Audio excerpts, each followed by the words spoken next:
And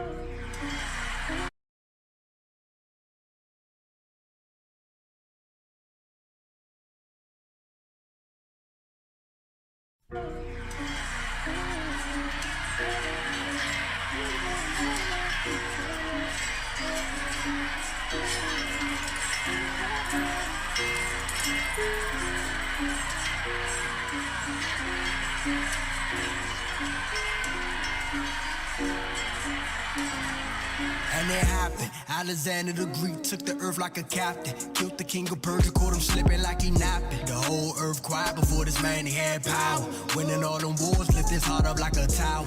Then he got sick, called his men, split the kingdom. Crimes upon their head, but they multiplied evil. Wicked Israelites made a covenant with heathens. They doing the same thing right now, I can't believe them. Gentiles had them scared, Antiochus took Egypt. Next stop Jerusalem, he about to test the people. They took the showbread, golden altar, and menorah. All of this keep happening cause we keep breaking Torah. Antiochus went back to his lane with to celebrate. 2 years later he put fire to them heaven gates. Burnt Jerusalem down, took out women and he made them slaves. Letter from the king, everybody want people. So if you follow laws that ain't the king's, you better leave them. But if we leave our laws, then our God gonna leave us. Many Israelites went to Father when they heeded, sacrificing swine on the altar, stopping us from doing the burnt and the drink offering, profaning the Sabbath, knowing that it's gonna cost us. If we don't do these laws, it's gonna cost us. But the spirit of Maccabees, if you wanna keep these laws and commandments, follow me. Spirit of Maccabees, if you wanna keep these laws and commandments, follow me.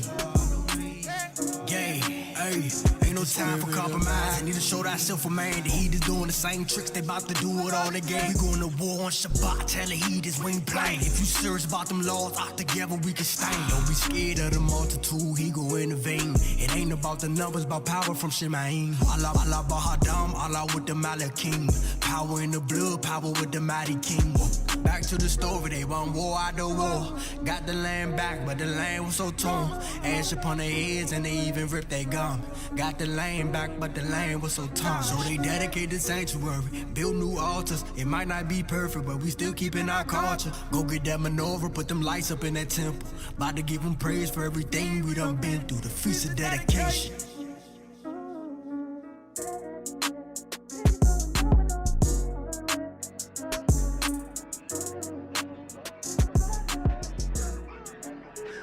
Feast of dedication, it's the dedication. Feast of dedication, it's the dedication. Feast of dedication, it's the dedication. Feast of dedication. Some call it the Feast of Lights. Around 165 BCE, the Syrian king Antiochus Epiphanes set forth a decree of death to any nation or person who wouldn't bend the knee to his heathen gods. The Hebrews had an independent kingdom at this moment, still doing burnt offerings, keeping the laws of Moses, keeping the Sabbath holy, sacrificing under the pure worship of God for all gods, the God of the Hebrews. This upset the king, so he recruited wicked men he can use to destroy us from within.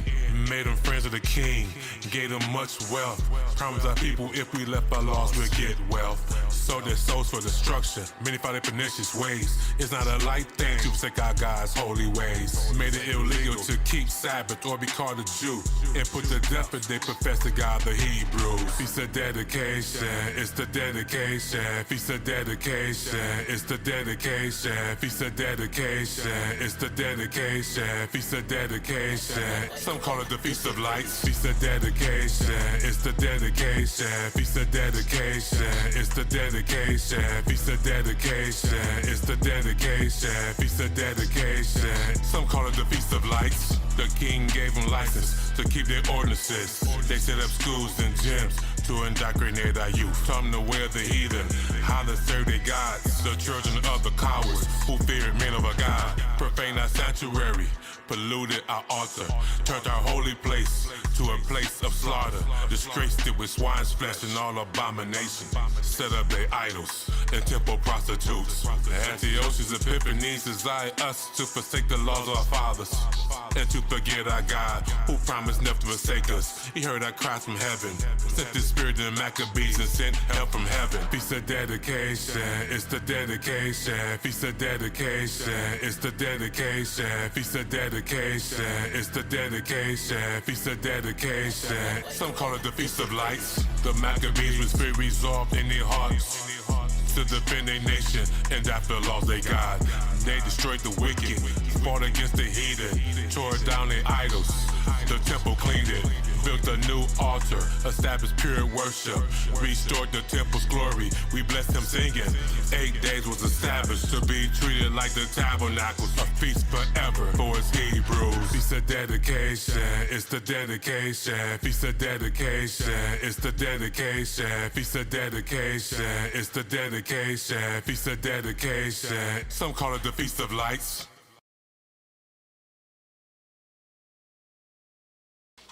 You good? Let's get it, family. Shabbat Shalom. Shabbat Shalom. Shabbat Shalom. Shabbat Shalom. Everybody good today? Come. It's our holy day, Feast of Dedication.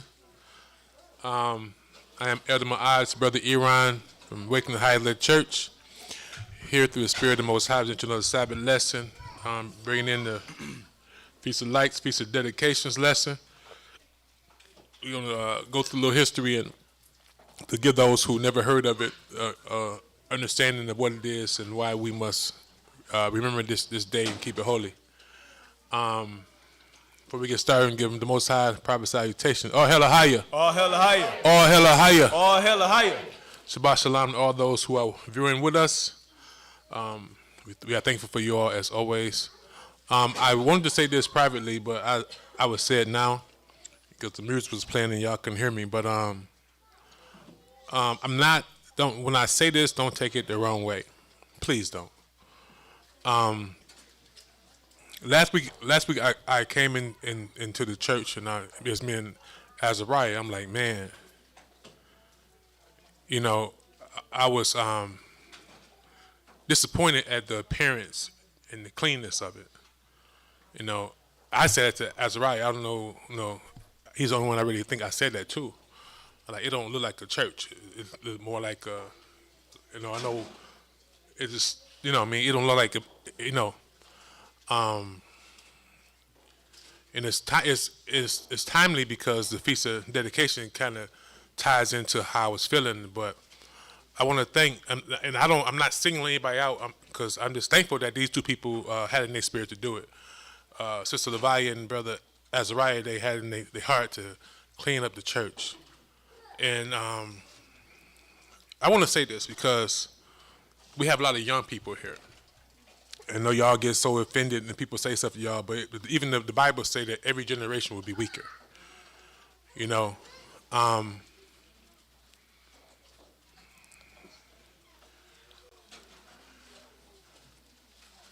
women, like, for example, in secular church, it's filled with a bunch of older women. So they come from different generations than you are. Like, I remember my grandmother, we used to give her 5 in the morning and help her clean. 5 in the morning, not 5:30, 5 in the morning. So my mother come from that. So the church is full of people my mother's age, and the women before my mother was cleaner than her. And so on and so on. And a lot of us have really not been taught. There's different levels to everything that we do. And so in my heart, I can't sit here and say to y'all, scold y'all because of it, because like I said, everybody's different, and I have seen the growth of all y'all. We have people that are cooking, they wouldn't even pick up a pot talking to you. You know what I'm saying? But it's the glory to the Most High because y'all are growing, and that's the role of the older sisters, to teach the younger sisters these things, because I have watched y'all clean. So it's not like y'all ain't trying, but there's just different levels in everything. Even in our spirituality, there's different levels. Every year we must grow and get better and better and better. And same thing with cooking and with cleaning. We must enhance. You know what I'm saying? Like, so that's why I said I couldn't text y'all with my none, because I watch y'all sit right here and watch y'all clean up. You know what I'm saying? So I just pray that everybody's got opportunity to see how it looks. I mean, I think it looks good, and I like to keep it at that standard, even higher. Most I will if we get another building that we really treat it like it's a sanctuary.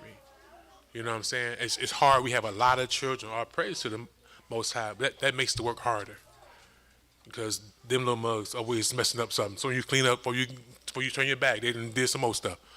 But we just gotta be mindful. But so in all things, we must be obedient. You know what I'm saying? And like take things the way it's supposed to be taken. You know, because like my wife, I'm not talking about my wife. My wife is clean, but she's not my mom. My mom is not her mom. My grandmother was not her mom. You know what I'm saying? So I'm using my own family as an example. You know what I'm saying? So, you know, it is what it is. You know, so my mom has wisdom and school and knowledge and stuff that she can teach, and you know, and take that because she won't always be here. Like I said, if we was down the street in the church, it's 50 of her. You know what I'm saying? That's why the churches. One thing about church, they clean in the mud. You can eat off the floor, cause it's 50, it's 70 of them. But these younger sisters ain't doing that, but they have to be taught because the younger people, mamas, are young and they ain't doing that either. They out in the clubs and out chasing dudes and all kind of stuff. They out in the street. They outside, as they say. You know what I'm saying? But for real, y'all know ain't lying. So if an older sister, whatever, even to the men, you know, have an ear. It's the reason that Most High gave us 2 ears and 1 mouth. You know what I'm saying? 2 eyes to see, to observe. Okay? Because I haven't seen the scripture, but they told me before I was a little kid that cleanliness was next to godliness. Anybody found that scripture? I haven't found that one, but I know that I know where they get it from because the Most High is pure. Like he don't play. Like he told, like when Christ came, he told Moses to take his shoes off. Place the ground you standing on is holy. The Most High can't stand filthiness. And sin represents filthiness. It's filthiness. He can't stand it. He can't even be a part by it. It ain't of him or his people. So as our Father, we must be his children. His children must be like our Father, is what I'm saying.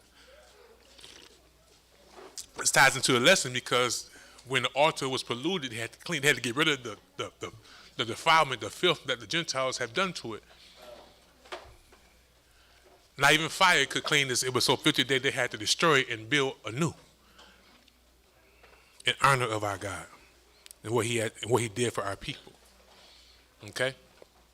But I'm about to call this dude again. Like, look, man, I've been saying for years we need new carpet. You know, so yeah.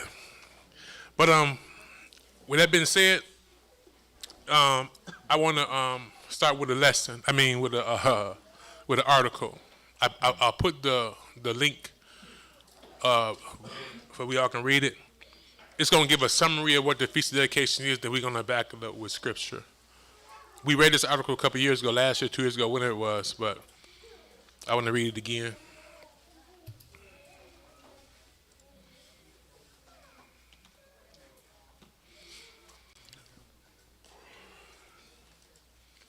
Oh, another thing. Whenever whoever cook or whatever, make sure we take our stuff home. Let this not be like the storehouse for our cooking utensils. Take it when you get done with it, clean it, and take it home. Okay. Let's get it.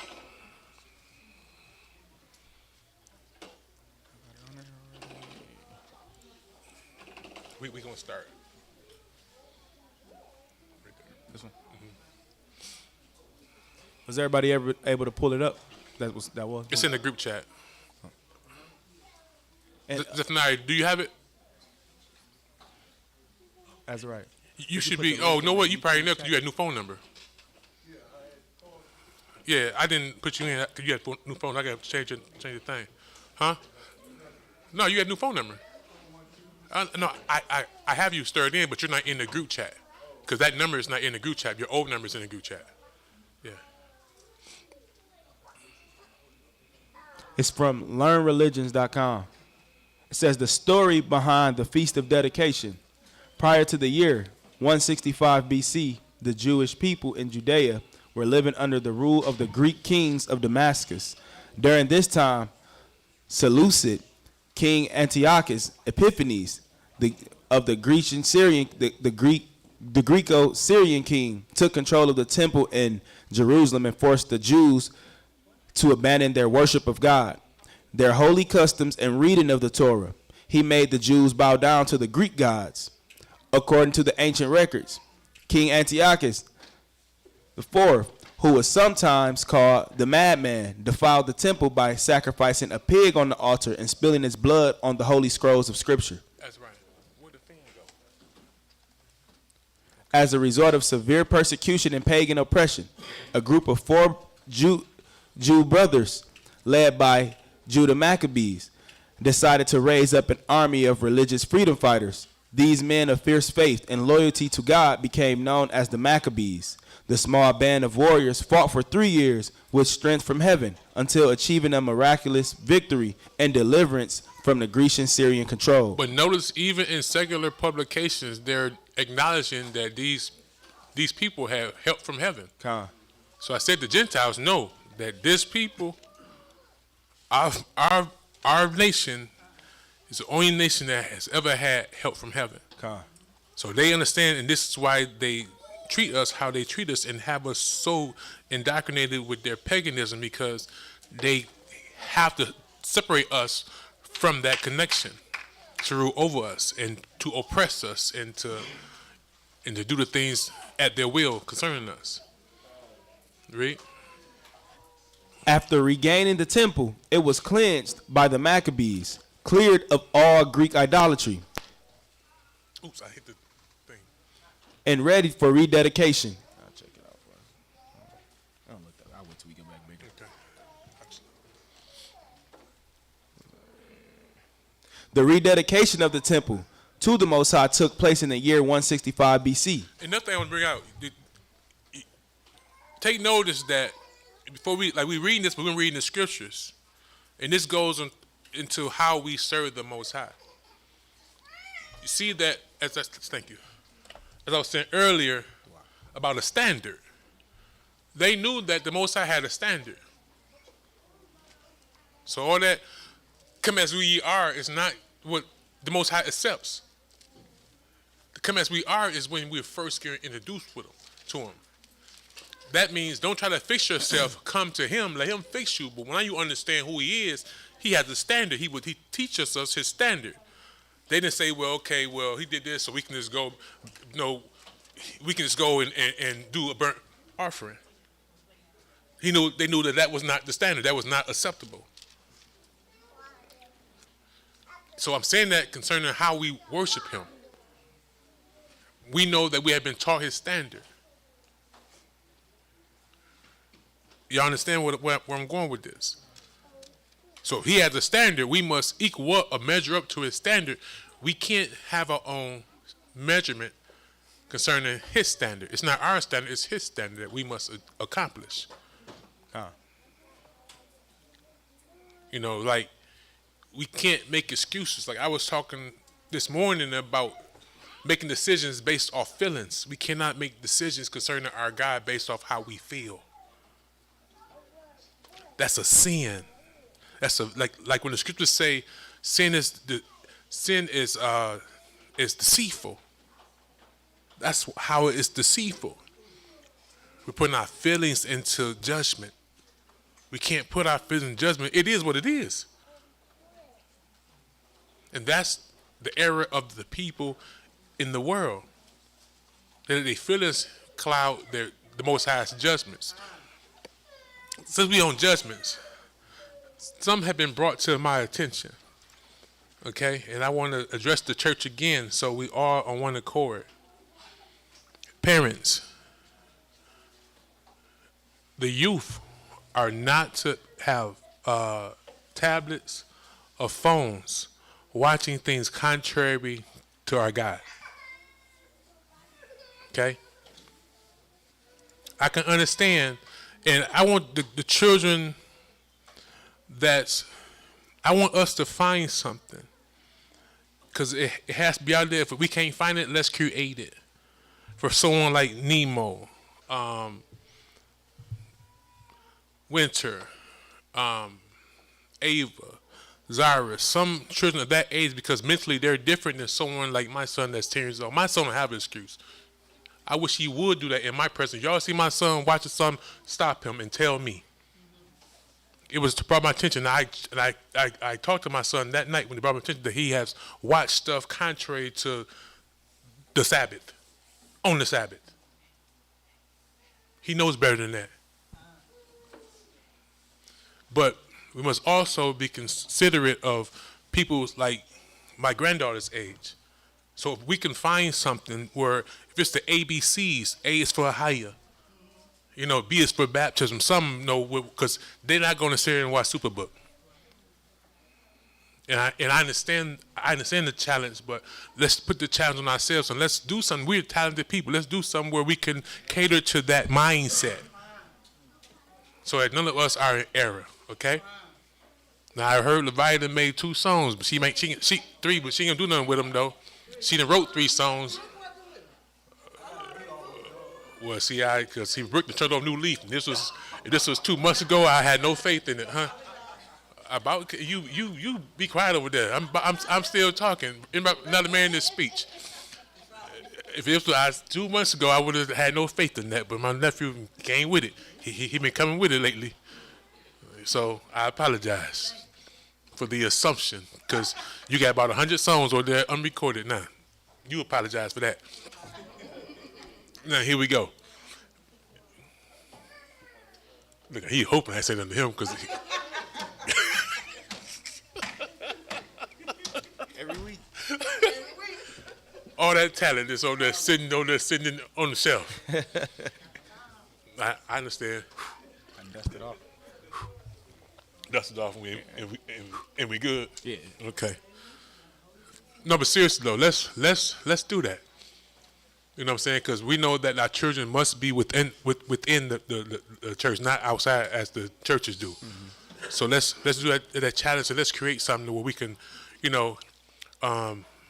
to that mindset, but within the doctrine. Okay. Let's get it. Let's go back to it. Because the 4 hours, it's really hard to get hand up. It's hard to for these youth to, focus for 4 hours. So you know what I mean? I think I got. Oh yeah. Okay. What's up? I think I got confused when you said standard of worship. I got confused on when you said to worship higher at a standard. What standard would that be? Because I know like every disciple and stuff, they all worship him differently. So I was just wondering. Like, differently how? Like praying more than often, like just speaking with him more, like how people were shaving their heads, just certain things. Like, what is our standard in like our time, or is it acceptable to us or him? To us or him? I was talking about. I said, what would be our standard, like how? Okay. Since you said they all worship him different, what did they all have in common?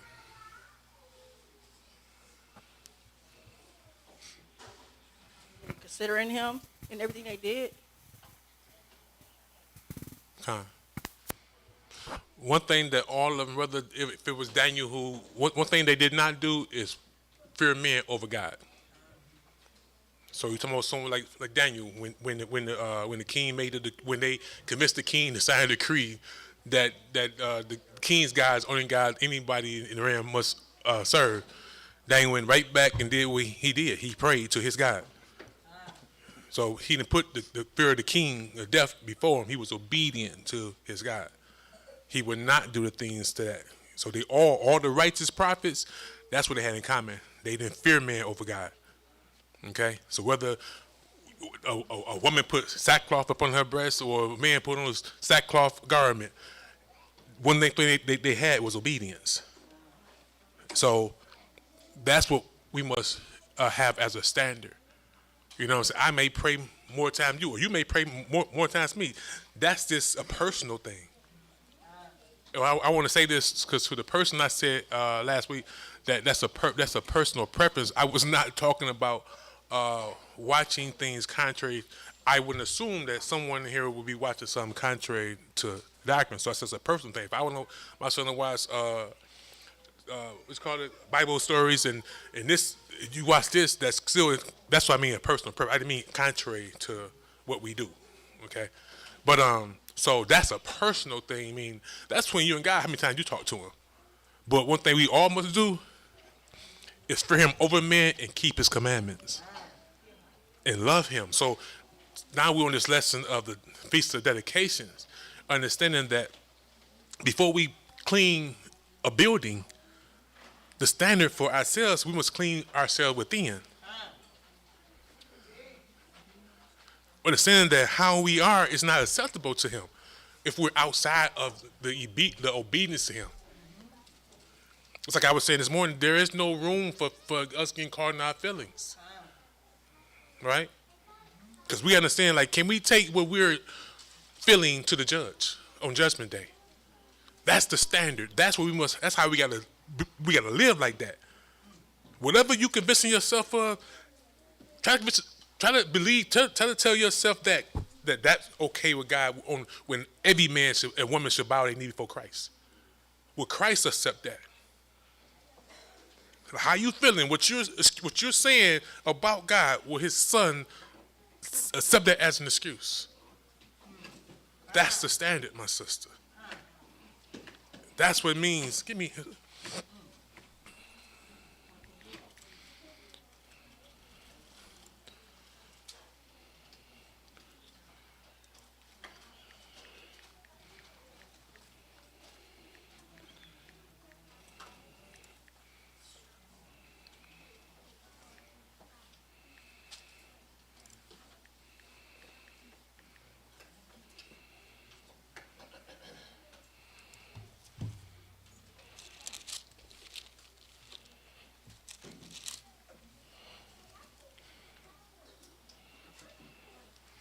Here's why. 2 Corinthians chapter 10, I'm going to start at verse 3. I'm going to read 3. I'm going to start at 3. 2 Corinthians 10, I'm going to start at verse 3.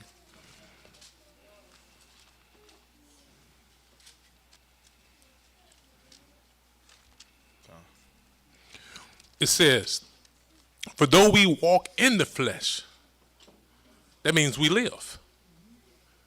Right? That means we live in the flesh.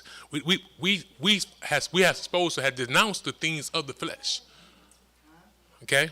For though we walk in the flesh, we do not war after the flesh. Now understand what I'm saying and what the Most High is saying. The things of the flesh are emotions.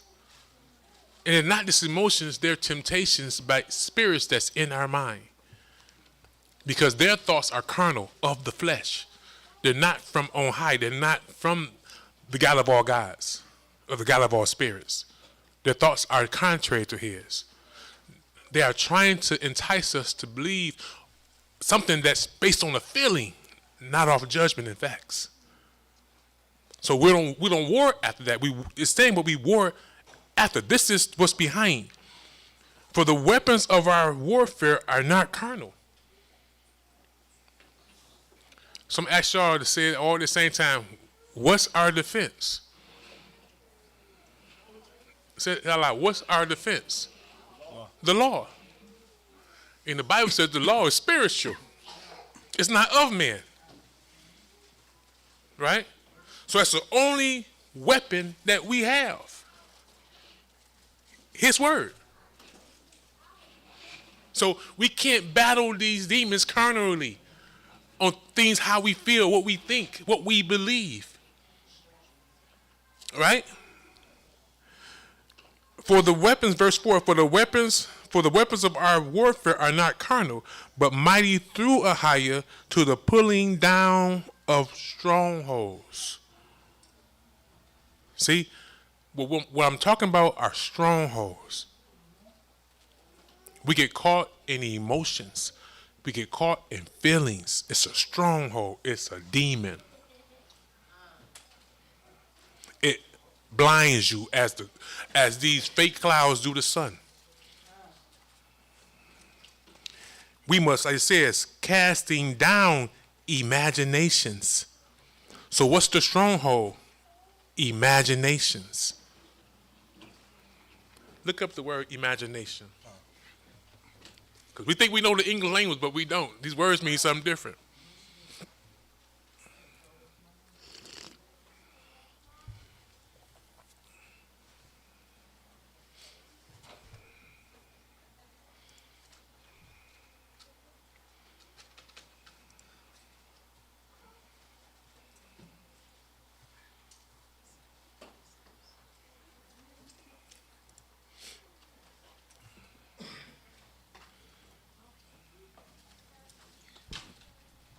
Read that.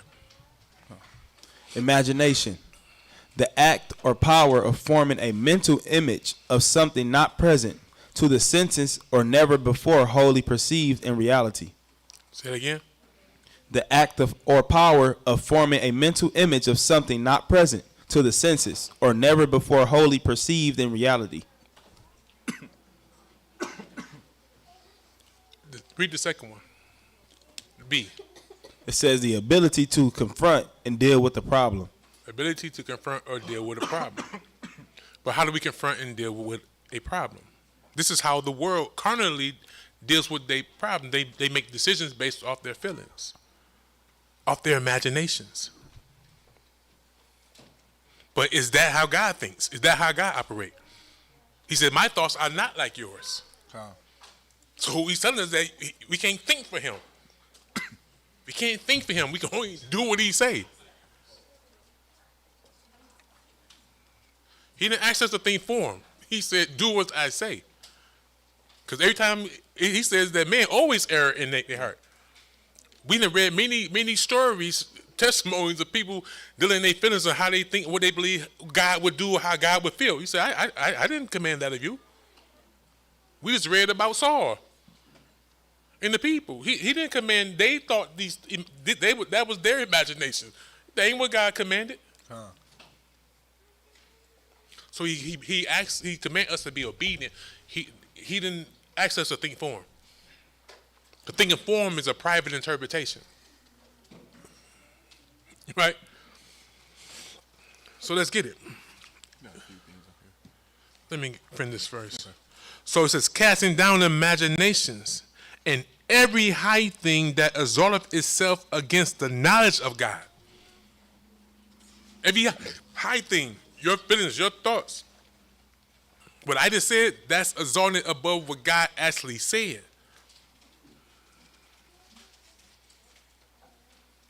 What somebody else said. It's not what God said.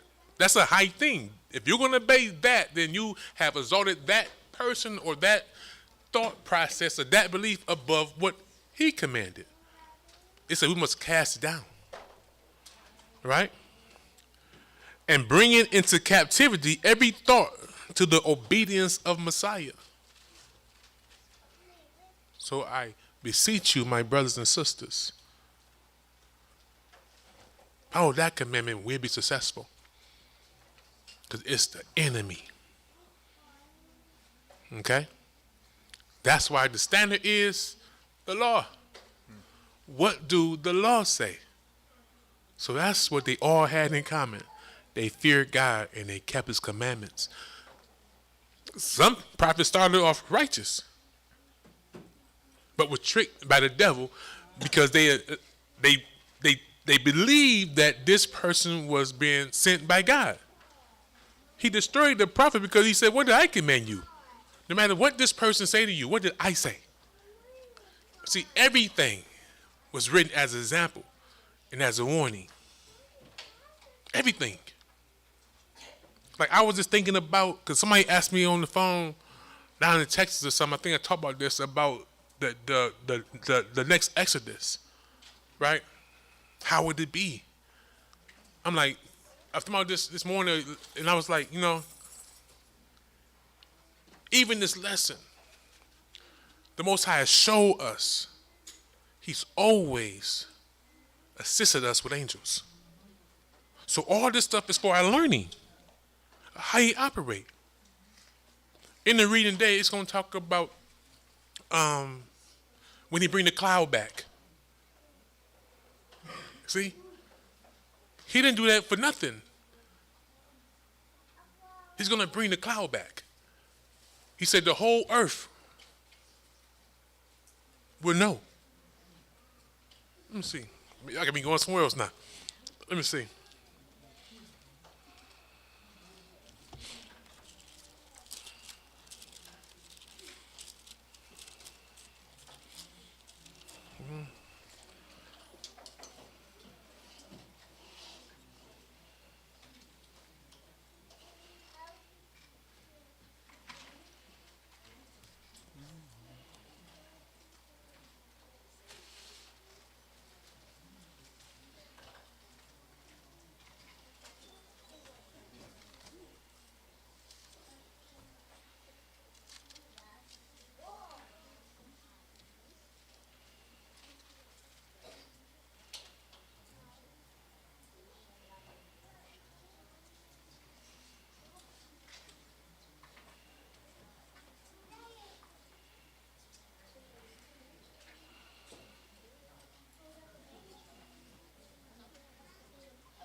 Isaiah 66, verse, I'm going to start at 18, just after those who purify themselves in the garden, in the mist. It says, for I know their works and their thoughts. It should come that I will gather all nations and tongues, and they should come and see my glory. Right? And I will set a sign among them, and I will send those that escape of them unto the nations.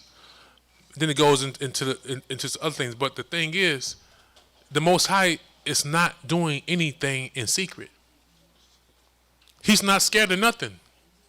He's not hiding from nothing. He said all men will see. But the other part is in the lesson. Men will see his glory. He would not be mistaken with Project Bluebeam. What the Maccabees and the time people at that time saw was not Project Blue Beam. They really saw real stuff that we're about to read. Angels. This is where they get it from, trying to mimic it, but it won't be the real thing. It'll just be an image. They won't have no power, but these angels have power. But everything we can understand that everything that we read was for our learning. That's we have to come to know him, how he operate. He's not going to do anything. What you got to change up for? Who he sent to help Daniel? Man? Cedric, Meshach, and Abednego. Who he sent to save them?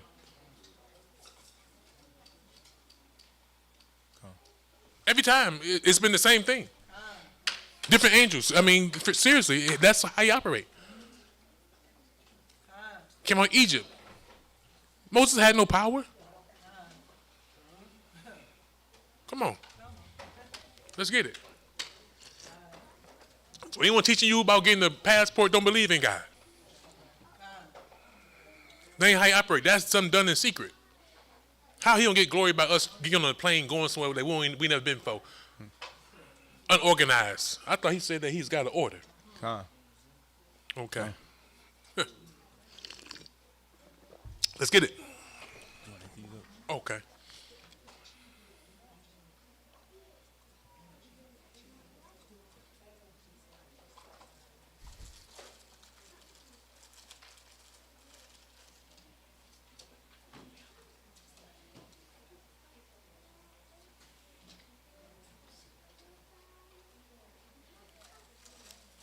Don't correct somebody. Yeah.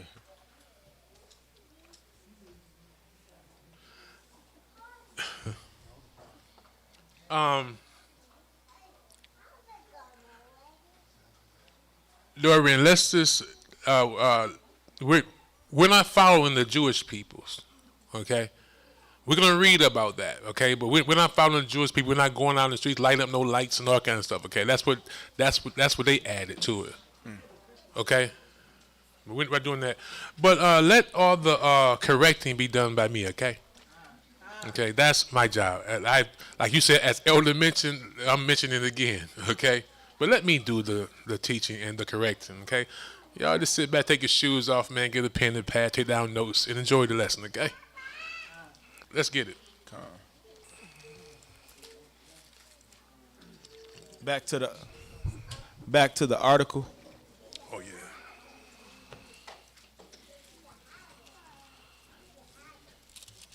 It says, after regaining the temple, it was cleansed by the Maccabees, cleared of all Greek idolatry, and readied for rededication. The rededication of the temple of the Most High took place in the year 165 BC, on the 25th day of the Hebrew month called Kislev.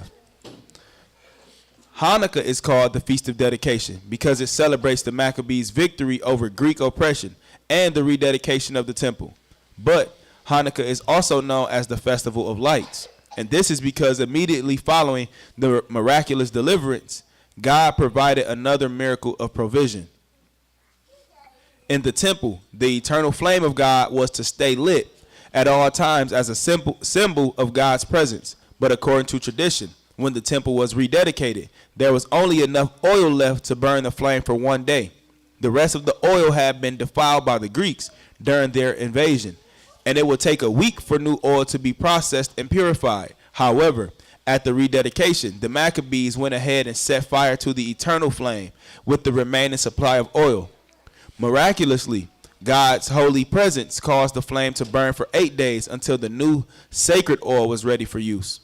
This miracle of the long-lasting oil explains why the menorah is lit for 8 consecutive nights of celebration. Jews also commemorate the miracle of oil provision by making oil-rich foods, such as latkes, an important part of Hanukkah celebrations. Okay. That's it.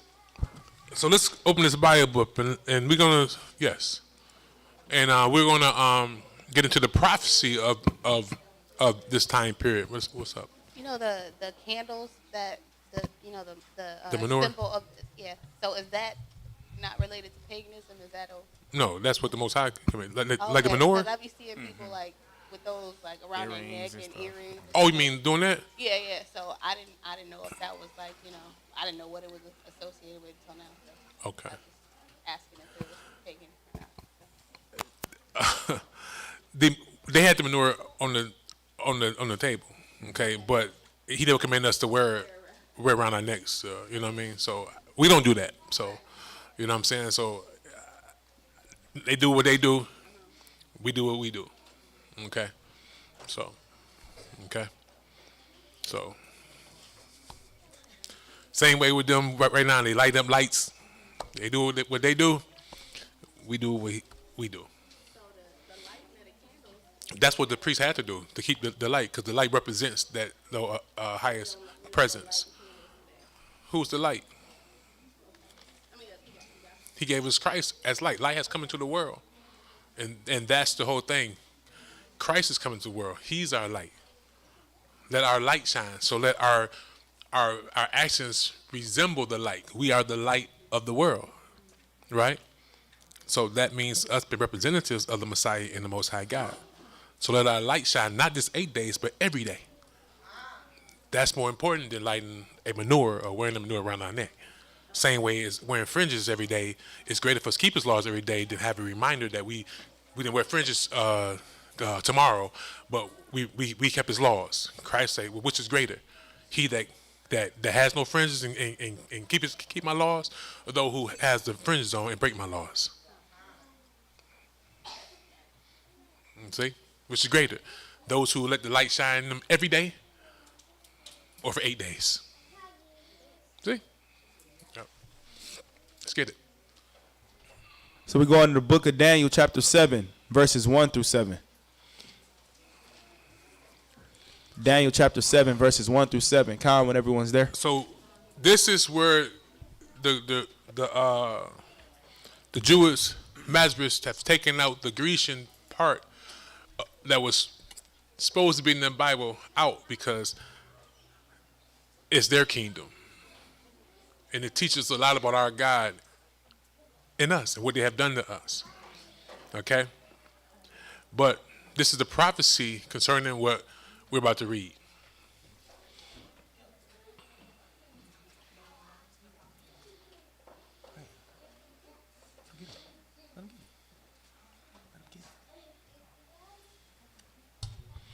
Daniel chapter 7, verse 1. So this is a prophecy about the second and third beast that Daniel saw. All right, the first beast it represented the king of Babylon. The second beast represented the Medes and Persians. The third beast was the Grecian Empire. The fourth beast was the Roman Empire. Okay, so we're dealing with the feast dedication, which was during the Grecian Empire. Okay, but let's get it. This took place during the Grecian Empire. Let's go. Says, in the first year of Belshazzar, king of Babylon, Daniel had a dream and visions of his head upon his bed. Then he wrote the dream and told the sum of the matters. Daniel spake and said, I saw in my vision by night, and behold, the four winds of the heavens strove upon the great sea. And four great beasts came up from the sea, diverse one from another. So four great beasts coming from the sea means that the sea represents men. So these four kingdoms came that are kingdoms of men. Not of heaven, but of men. Okay? They strove, like you said, I heard many waters are mighty waters. Well, she controlled the waters. She controlled men from the beasts that the harlot sits on. Let's go. Verse 4. The first was like a lion and had eagle's wings. The first was like a lion, had eagle's wings. That was the king of Babylon. Read. I beheld till the wings thereof were plucked, and it was lifted up from the earth, and made stand upon the feet as a man, and a man's heart was given to it. And behold, another beast, a second, like to a bear, and it raised up itself on one side, and it had three ribs in the mouth of it, between the teeth of it. That's the Medes and Persians empire. And they said thus unto it, Arise, devour much flesh. After this I beheld, and lo, another, like a leopard, which had upon the back of it four wings of a fowl. Now, leopard was representing the Grecian Empire, but the king was King Alexander the Greek. Right? The wings represents how fast or speedily he took down many countries and kingdoms and territories. I think he only reigned like 10 or 12 years. But it's going to show that, keep reading, that his kingdom will be cut short and be given to four other people. Read. Which had upon the back of it four wings of a fowl. Four wings of a fowl. Read. The beast had also four heads. The beast had also four heads. We're going to read that before he passed, he divided his kingdom to his four childhood friends, basically. And they went off and put crowns on and ruled. But so Most High is prophesying what we're about to read. Read. And dominion was given to it. After this I saw in the night visions, and behold, a fourth beast, dreadful and terrible, strong exceedingly. And it had great iron teeth. It devoured and brake in pieces, and stamped the residue with the feet of it. And it was diverse from all the beasts that were before it. And it had 10 horns. 10 horns. We know the 10 horns represent the original European Union, but those are the four last kingdoms of men that God said will ever rule on his earth. But we dealt with the third on purpose to show the prophecy about what we're getting ready to read. Next precept. Daniel chapter 8, verse 1. Verse 1 reads, In the third year of the reign of King Belshazzar, a vision appeared unto me, even unto me Daniel, after that which appeared unto me at the first. And I saw in a vision, and it came to pass, when I saw, that I was at Shushan, in the palace, which is in the province of Elam. And I saw in a vision, and I was by the river of Ulai. Then I lifted up my eyes, and saw, and behold, there stood before the river a ram, which had 2 horns. And the 2 horns were high, but one was higher than the other, and the higher came up last. I saw the ram pushing westward. That's the who? Again, that's the second beast, but it's just a different beast. It had 2 horns, the Medes and the Persians. Read. I saw the ram pushing westward and northward and southward, so that no beast might stand before him, neither was there any that could deliver out of his hand. But he did according to his will and became great. And as I was considering, behold, an he-goat came from the west on the face of the whole earth and touched not the ground. And the goat had a notable horn between his eyes. And he came to the ram that had two horns. and he came to the ram that had two horns, which I had seen standing before the river, and ran unto him in the fury of his power. And I saw him come close unto the ram. And he was moved with choler against him, and smote the ram, and brake his two horns. And there was no power in the ram to stand before him. But he cast him down to the ground, and stamped upon him, and there was none that could deliver the ram out of his hand. Therefore the he-goat waxed very great, and when he was strong, the great horn was broken, and for it came up four notable ones. And when he was strong, the great horn was broken. The great horn is King Alexander, the Greek. Okay, I ain't gonna call him great. He's the Greek. Let's go. And for it came up four notable ones toward the four winds of heaven. And out of one of them came forth a little horn, which waxed exceeding great, toward the south, and toward the east, and toward the pleasant land. And it waxed great, even to the host of heaven. Y'all know what the pleasant land is? Jerusalem. Read. And it waxed great, even to the host of heaven.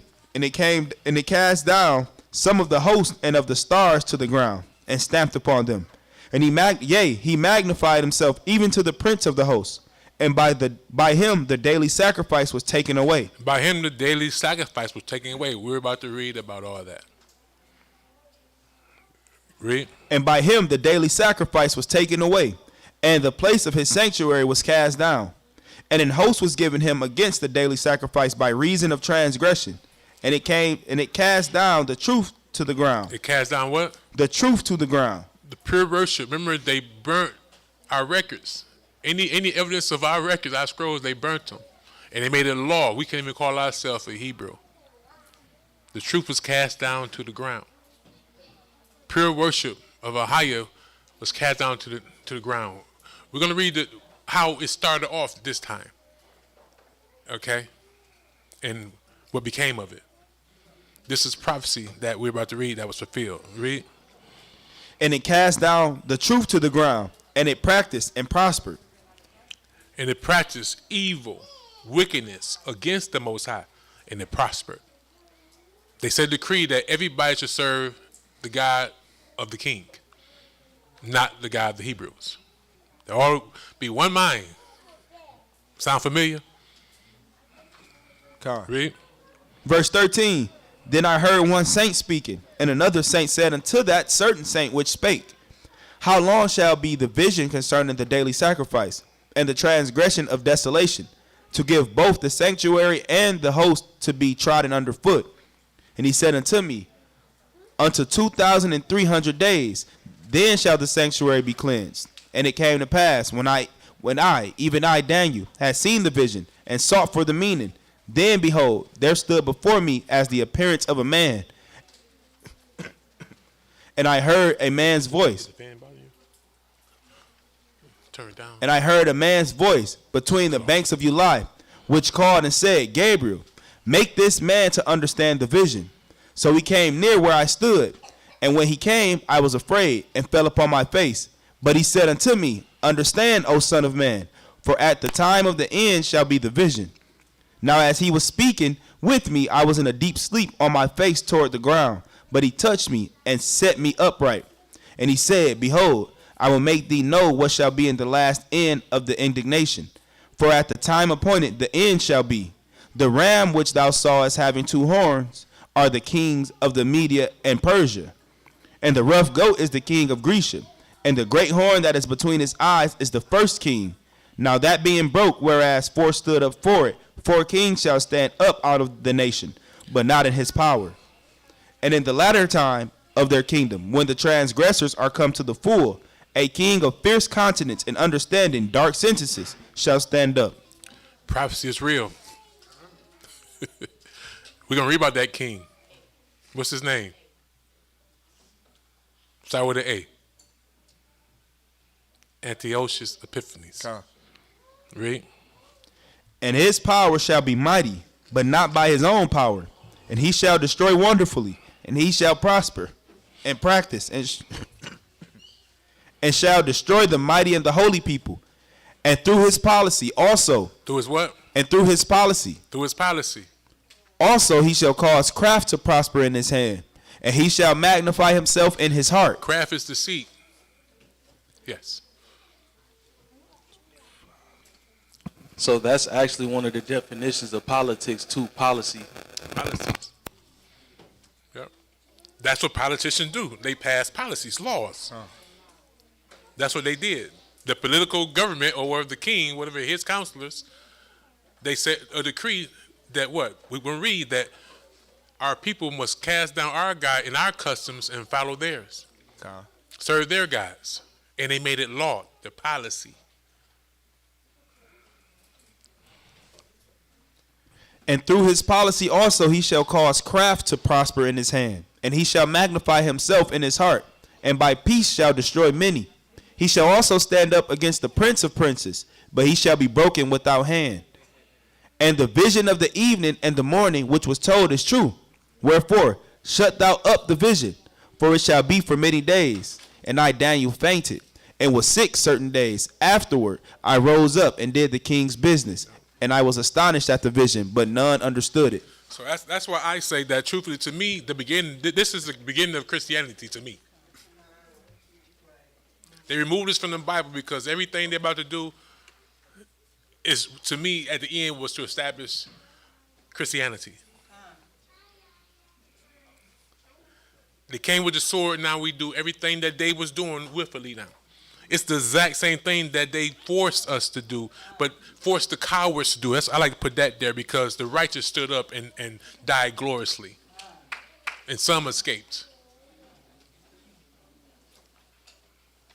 So they forced the cowards to follow their policy, not God's policies. Okay? So let's get it. Maccabees chapter 1, verse 1 to 64. I got it. Oh, you cool? Yeah. Okay.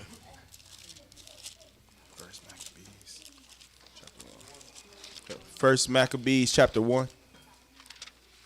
As I said, why this not? Now it's in my Bible, but why this not in the so-called 66? The Most High just prophesied about this. Where's the prophecy, the fulfillment of the prophecy in the Bible? Everybody want to talk about he needed 66. We didn't have 66 scrolls. We had hundreds of scrolls.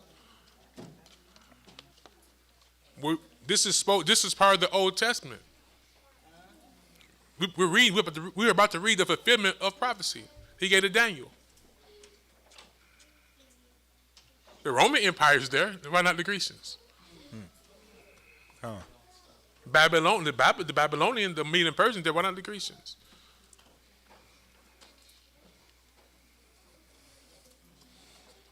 Let's get it. First Maccabees chapter 1, verse 1. And it happened, after that Alexander, son of Philip, the Macedonian, who came out of the land of Chittim, had smitten Darius, king of the Persians and Medes, that he reigned in his stead, the first over Greece. The ram and the he-goat. The so-called great king. The first Edomite to rule over these people. Coming from Shittim. Read. Verse 2. And made many wars, and won many strongholds, and slew the kings of the earth, and went through to the ends of the earth, and took spoils of many nations. Remember, the leopard had 4 wings. He's doing this with great speed. Leopard is already fast, but with great speed. Read. And went through to the ends of the earth, and took spoils of many nations, insomuch that the earth was quiet before him, whereupon he was exalted, and his heart was lifted up.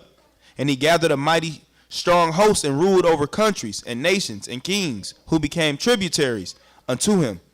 And after these things he fell sick, and perceived that he should die. Wherefore he called his servants, such as were honorable, and had been brought up with him from his youth, and parted his kingdom among them while he was yet alive. So Alexander reigned 12 years, and then he died. And his servants bare rule every one in his place. And after his death they all put crowns upon themselves. So did their sons after them many years, and evils were multiplied in the earth. And there came out of them a wicked root, Antiochus, surnamed Epiphanes, Here's the little horn. son of Antiochus the king, who had been a hostage at Rome. So we don't let it slip past our mind. It says that the kingdom will be divided into four heads. When he died, we're going to read that though, but let's go. And he reigned in the 137th year of the kingdom of the Greeks. Verse 11. In those days went there out of Israel wicked men, who persuaded many, saying, let us go and make a covenant with the heathen that are round about us. For since we departed from them, we have had much sorrow. So the device pleased them well.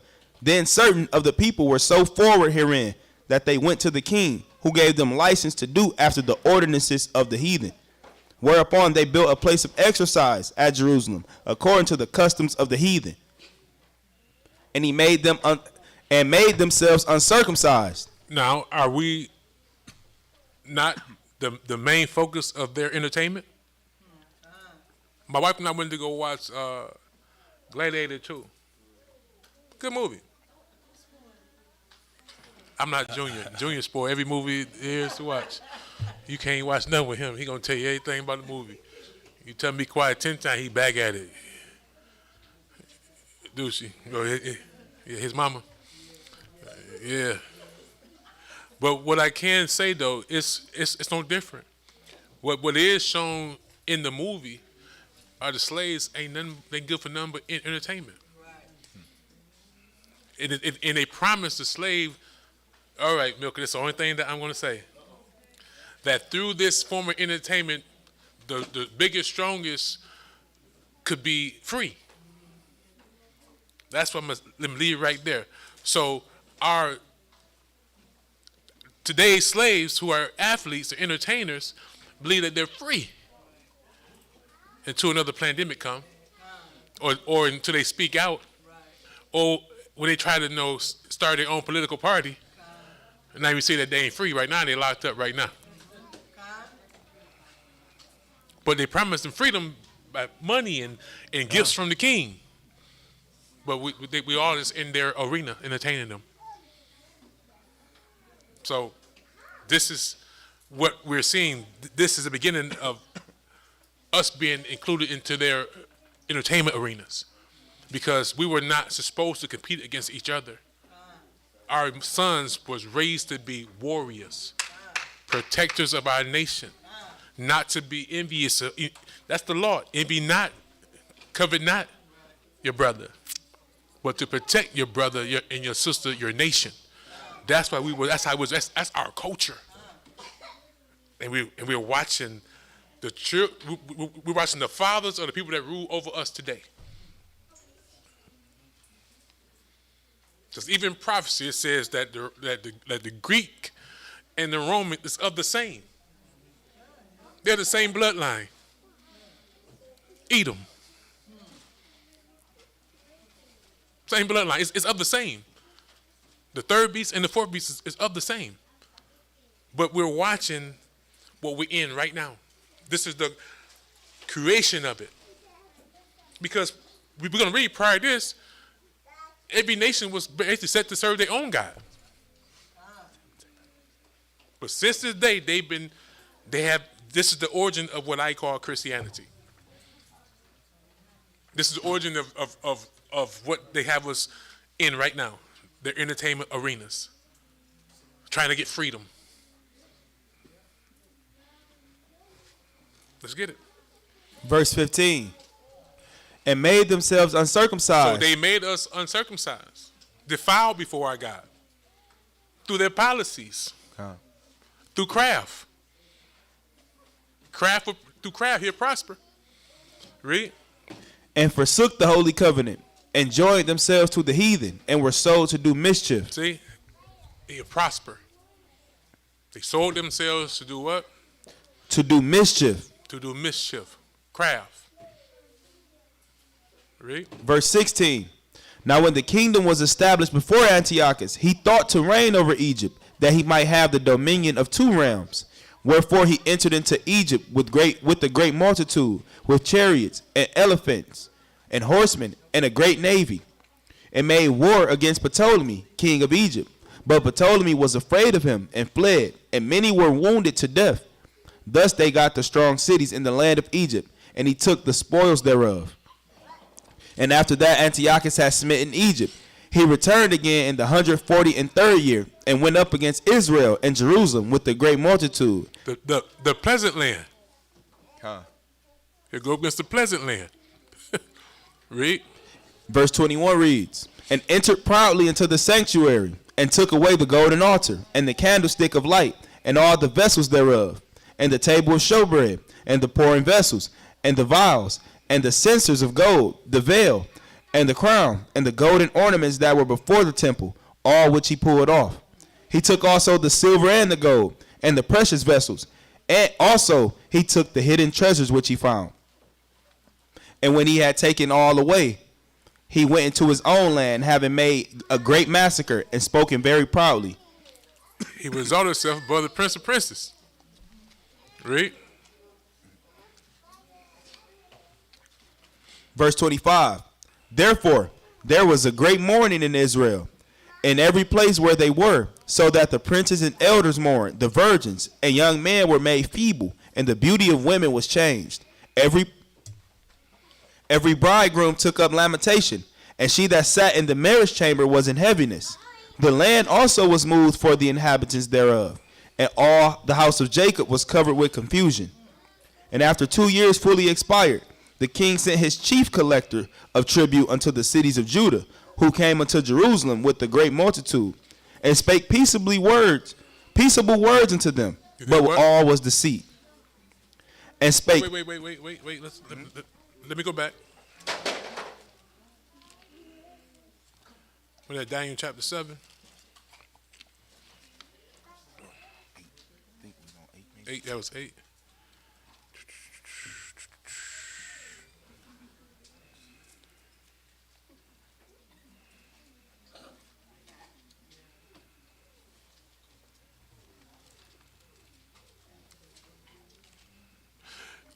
I'm going to go back to Daniel chapter 8, verse 25. Okay. And through his policy also he should cause craft to prosper in his land. And he shall imagine himself and he should magnify himself in his heart. And by peace shall destroy many. By the promise of peace.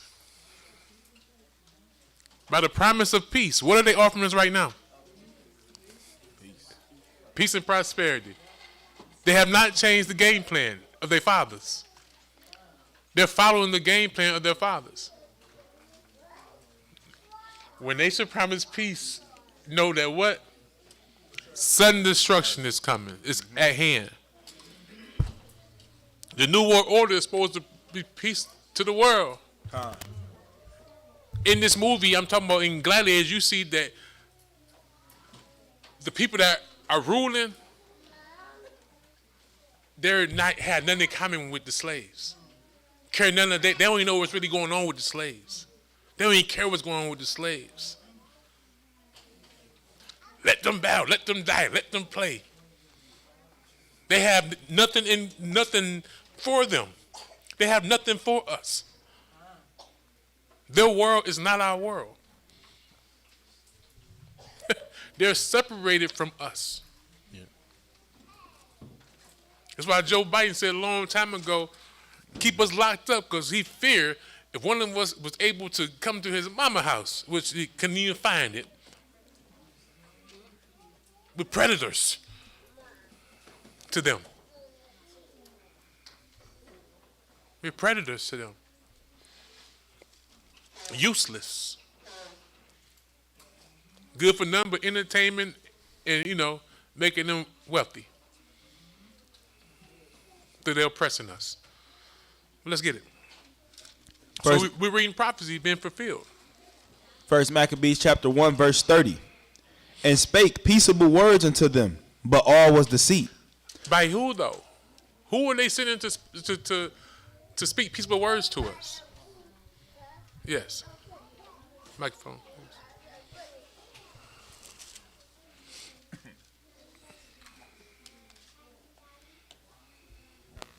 Our leaders and our preachers. In those days, verse 11, in those days went there out of Israel wicked men who persuaded many, saying, let us go and make a covenant with the heathen that are round about us. For since we departed from them, we have had much sorrow. We peace, freedom, prosperity. They didn't come talking to us. They sent these wicked Israelites to the Israelites. They're doing the same thing with these wicked Israelites, pairing them like for those who understand, what's that dude? Is Al Sharpton? Yeah. Come on, I tell you this last week, 2 weeks ago, the K lady who ran for office, before he did the interview or thing, gave him a check for $500,000 to come speak peaceable things to us. But it wasn't a peaceful thing. It wasn't nothing concerning us, but, we bought it. Hook, line, and sinker. Come on,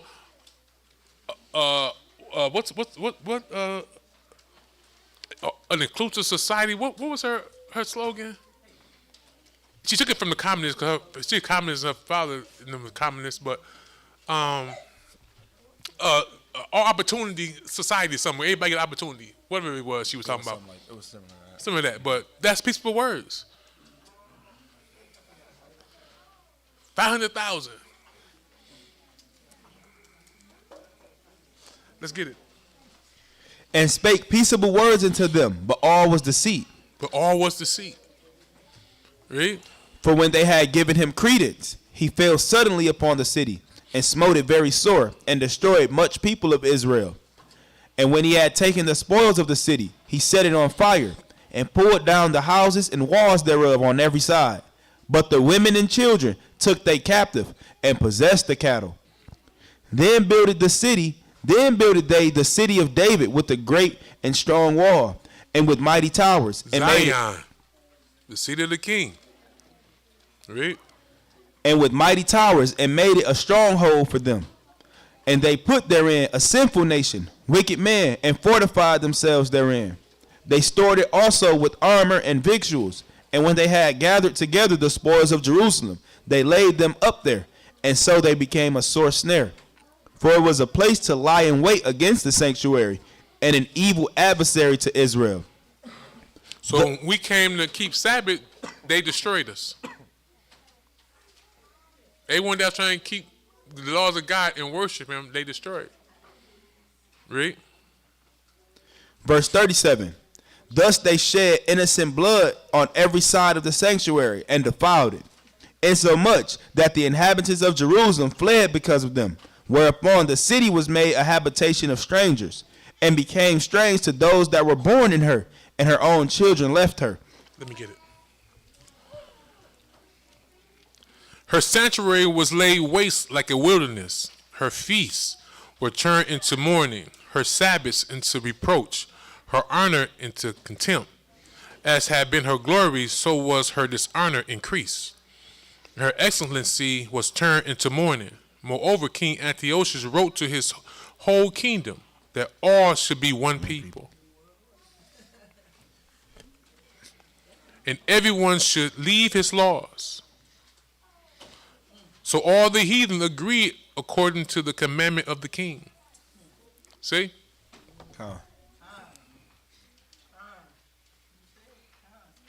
Prophecy. Yea, many also of the Israelites consented to his religion. So we see politics is religion.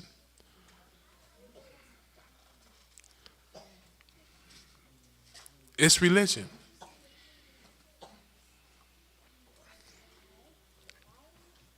We trust in their gods, them as our kings. We put our hope in them. For peace. Yes. It's so funny. It's so true. There was a video of the person who lost the presidential race. It was a video of her, and she was like, how dare you say like Mary, the holiday, and then it showed like that was years ago. Then it showed her this year like saying happy, like it was so funny. Yeah, she's a very contrary woman to herself. Yep. 43. Yea, many also of the Israelites consented to his religion and sacrificing to idols. See, we're doing the same thing today. We're sacrificing to idols under his religion. Their holidays. Right now, I'm riding home. They got Christmas trees in the window right now. My son asked me the other day, Dad, why they on TV? Why they talking about Christmas? Thanksgiving ain't came yet. I said, son, because Christmas they make a lot of money on Thanksgiving. Anybody giving gifts and stuff. So they doing their thing, son. But we're practicing their religion. Same thing. And profane the Sabbath. So their law was for us to profane the Sabbath. Their religion today profanes the Sabbath. They don't keep the Sabbath. They profane it. They do their desires on the Most High's day. That's why I say this is the origin of Christianity. I don't care. The religion of so-called Christianity had nothing to do with the Messiah.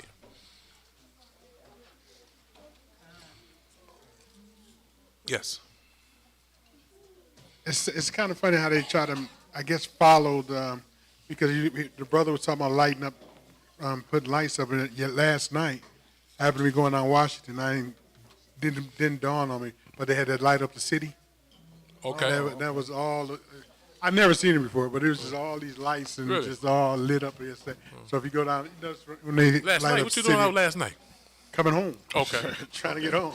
I'm one of them Sabbath watchers like the Pharisees. No, I was trying I'm in the cornfield. I was trying to get home. You know, it's 5:30. It's like, I'm in the cornfield watching you.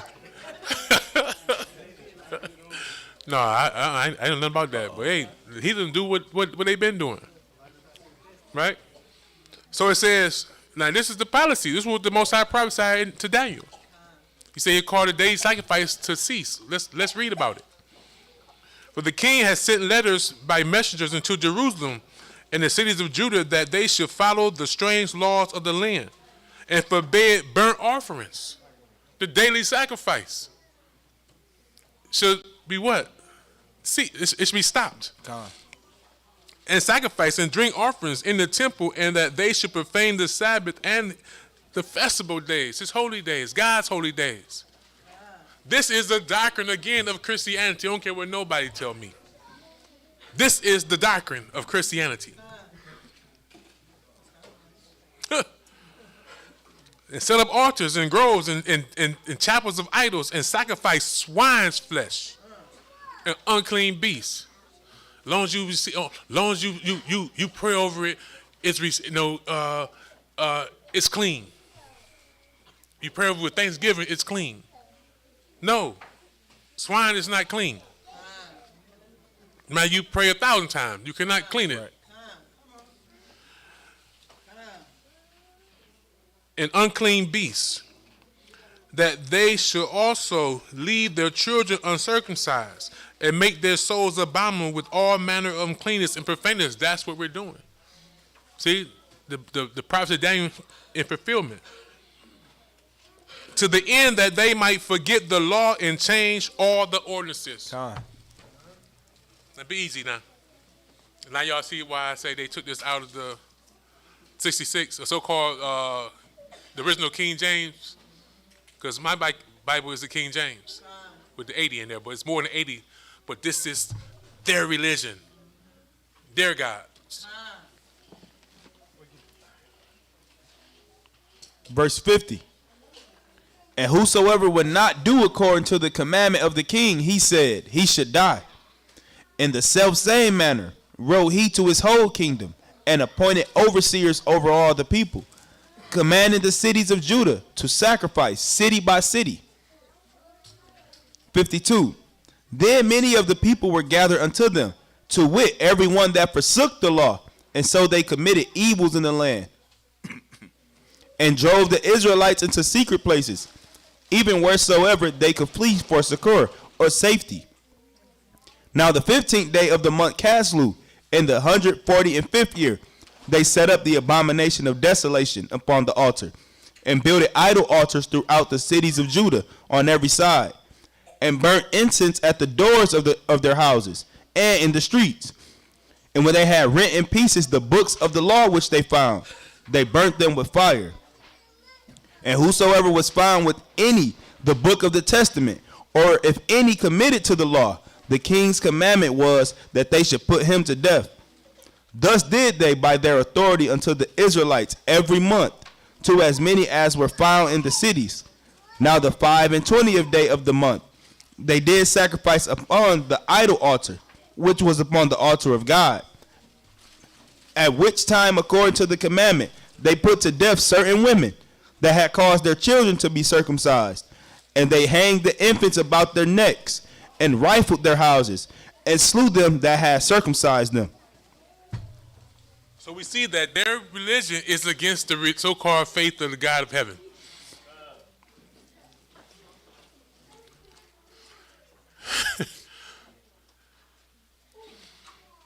It says,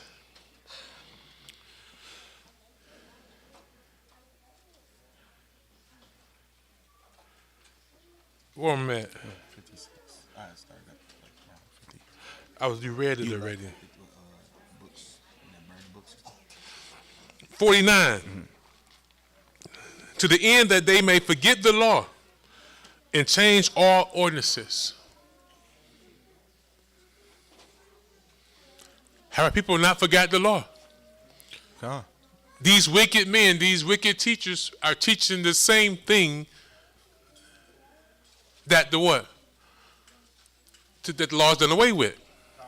This is the foundation of Christianity. They don't teach God laws. They don't keep Sabbath. They don't keep his holy days. They are still under the same ordinance of the king of Grecian, of the Grecians, or the Romans. We're still serving their gods, following their ordinances, not the God of our fathers. But to the end, that's the whole premise. So in our day, we would do this willfully. They killed people. They established fear in the hearts of our fathers and our mothers. And today, they have taken it out of our record so that we don't have an understanding of this. We do it by nature now. But here's the origin. Put your hand up.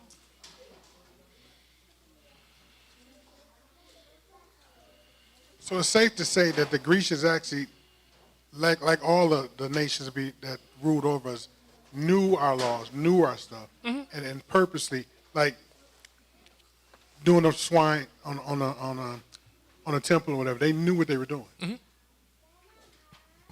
Okay. Who's their God? So why would they be naive to who our God is? Who's our enemy? So who's going to go tell them what to do? Against us.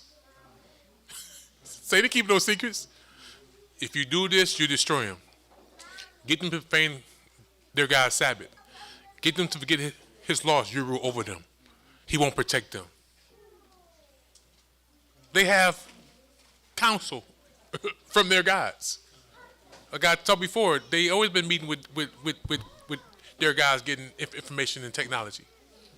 Information on how to keep us in captivity. You see? Did you finish it? Iran, did you finish reading? 60 what? So let's get verse 60. At which time, according to the commandment, they put to death certain women that had caused their children to be circumcised. And they hanged the infants about their necks. Then they rule over you will hate you. They would not spare. Infant, suckling child, none of that. Parent parenthood. Same thing. The part I want to get is where they set up all these places all through Jerusalem.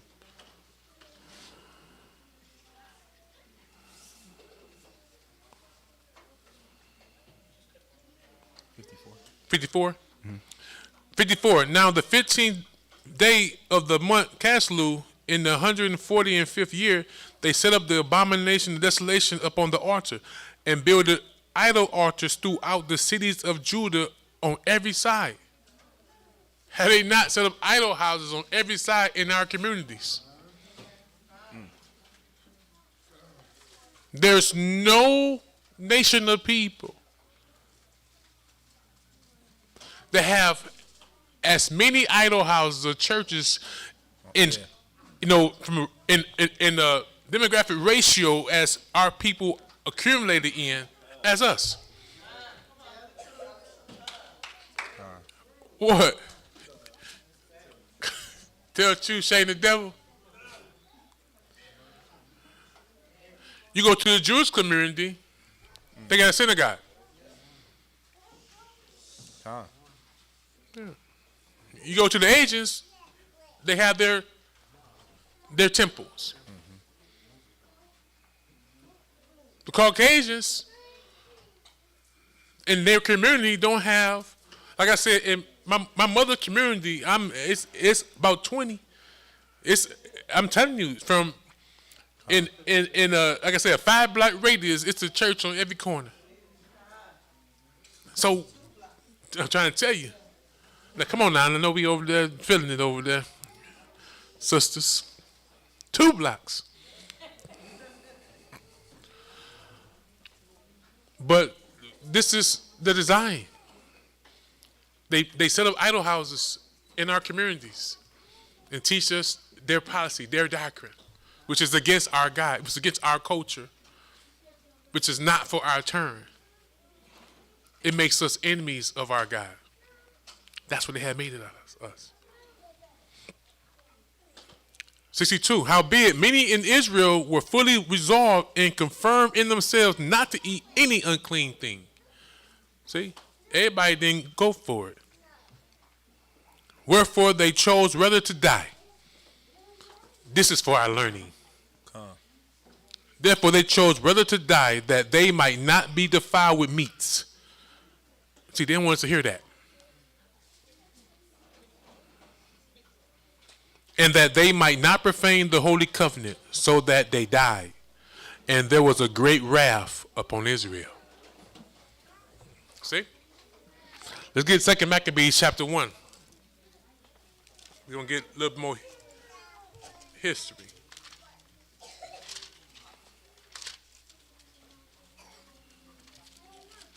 We'll split it up. Okay. A lot of reading. So we're going to show you how it started, and we know how it ended. But let's get it. 2 Maccabees chapter 1, verse 1. Count when everyone's there. Verse 1 reads, the brethren, the Jews that be at Jerusalem, in the land of Judea. So they're writing to their brethren. Read. Wish unto the brethren, the Jews that are throughout Egypt, health and peace. God be gracious unto you, and remember his covenant that he made with Abraham, Isaac, and Jacob, his faithful servants. Who's telling us that now? The love of many will wax cold. They're writing to their brethren in different lands. Remind them what? Read it. Remember his covenant that he made with Abraham, Isaac, and Jacob, his faithful servants. And through their policy, the goal was until the end that we forget our God and our laws. The covenant. These men who've been in these idol houses have not told us about the covenant that we're under. Martin Luther King did not tell us about the covenant. Malcolm X, no matter how great they say these two people, if anyone say Martin Luther King and Malcolm X were great men, they're carnal.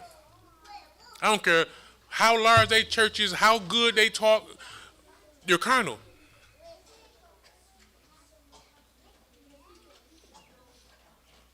As men of God, we're supposed to see things like God. The Messiah didn't call them great men. He called them venomous vipers. You think Messiah be down here calling Malcolm X a great man?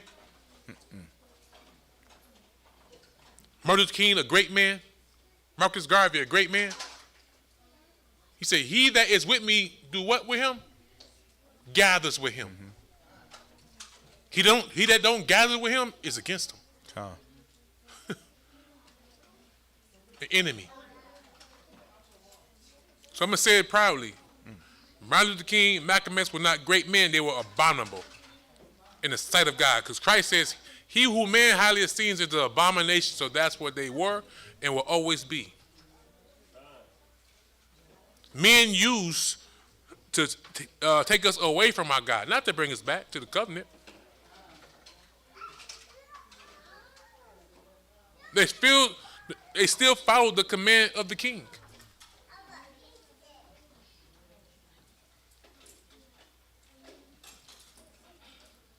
Read. Verse 3. And give you all a heart to serve him and to do his will with a good courage and a willing mind. And open your hearts in his law and commandments and send you peace and hear your prayers. And open your hearts in his law and commandments. Obey it.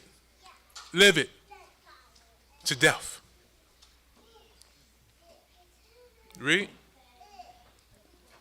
Verse 5. And hear your prayers and be at one with you and never forsake you in time of trouble. And now we be here praying for you. See, this is love. Our righteous forefathers love their nation. They writing their brothers from that's in a different nation, different country. Admonishing them. Reminding them. They're not concerned with themselves, their own households. Right? Everybody's worried about their own household. Not even that, truthfully. Worry about themselves. Read. And now we be here praying for you. Verse 7. What time as Demetrius reigned in the 169th year, we the Jews wrote unto you the extremity of trouble that came upon us in those years, from the time that Jason and his company revolted from the holy land and kingdom, and burned the porch and shed innocent blood. So then history before this right here even happened. Read. Then we prayed unto the Most High and were heard. We offered also sacrifices in fine flour, and lighted the lamps, and set forth the loaves. And now see that ye keep the feast of tabernacles in the month Caslu. In the 184th year, the people that were at Jerusalem and in Judea, and the council and Judas, sent greeting and health unto Aristobulus, King Ptolemy master, who was of the stock of the anointed priests, and to the Jews that were in Egypt. Insomuch as God have delivered us from great perils, we thank him highly, and having been in a battle against the king, for he cast them out that fought within the holy city. For when the leader was come into Persia, and the army with him that seemed invincible, they were slain in the temple of Nania by the deceit of Nania's priest. For Antiochus, as though he would marry her, came into the place, and his friends that were with him to receive money in name of a dowry, which when the priest of Nania had set forth, and he was entered with a small company into the compass of the temple, they shut the temple as soon as Antiochus was come in, and opening a private door of the roof, they threw stones like thunderbolts, and struck down the captain, hewed them in pieces, smote off their heads, and cast them to those that were without. Blessed be our God in all things, who have delivered up the ungodly.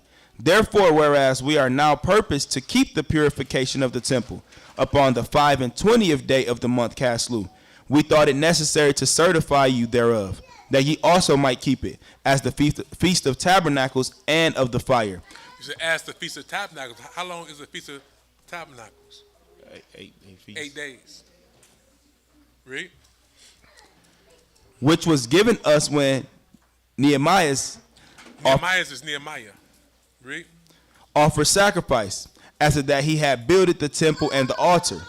For when our fathers were led into Persia, the priests that were then devout. Remember, Nehemiah was one of the ones that escaped from the captivity of Babylon. He was one of the ones who established the pure worship again. Con. Read with Ezra. Go ahead. For when our fathers were led into Persia, the priests that were then devout took the fire of the altar privately and hid it in the hollow place of a pit without water, where they kept it sure, so that the place was unknown to all men. Now after many years, when it pleased God, Nehemiah, being sent from the king of Persia, did send of the posterity of those priests that had hid it to the fire. But when they told us, they found no fire, but thick water. Then commanded he to draw it up and to bring it. And when the sacrifice was laid on, Nehemiah commanded the priest to sprinkle the wood and the things laid thereupon with the water. When this was done, and the time came that the sun shone, which afore was hid in the cloud. Nemo, get down. Which afore was hid in the cloud, there was a great fire kindled, so that every man marveled. And the priest made a prayer whilst the sacrifice was consuming, I say, both the priest and all the rest, Jonathan beginning, and the rest answering thereunto as Nehemiah did. And the prayer was after this manner: O God, the Most High God, creator of all things, who are fearful and strong and righteous and merciful, and the only and gracious King, the only giver of all things, the only just, the only just, almighty, everlasting, thou that deliverest Israel from all trouble, and didst choose the fathers and sanctify them. Receive the sacrifices for thy whole people Israel, and preserve thy own portion, and sanctified it. Gather those together that are scattered from us. Deliver them that serve among the heathen. Look upon them that are despised and abhorred, and let the heathen know that thou art our God. So how have the heathen always saw us? They're giving their brethren history. We've always been hated by these people. This is nothing new. They weren't calling it racism then. The Most High said these people would hate us throughout all generations. Got nothing to do with the color of our skin. We're the children of God. Their God hates us, and they have the spirit of their God.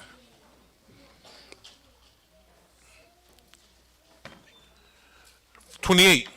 Punish them that oppress us, and with pride do us wrongly. Do us wrong. Plant thy people again in thy holy place, as Moses hath spoken." Moses prophesied that we would be planted in our own land, permanently, forever. And the priests sung psalms of thanksgiving.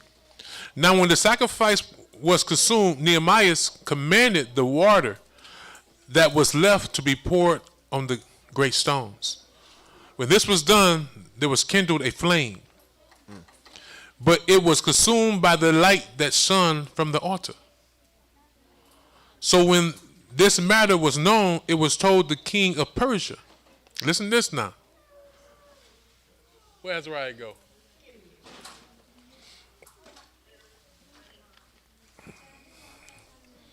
See, wherever we did, they had their little spies, and people go and tell their kings what we did.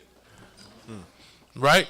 Because whenever we was a united front, they stood no chance with us. That's why they always tried to prevent us rebuilding the temple and the altar.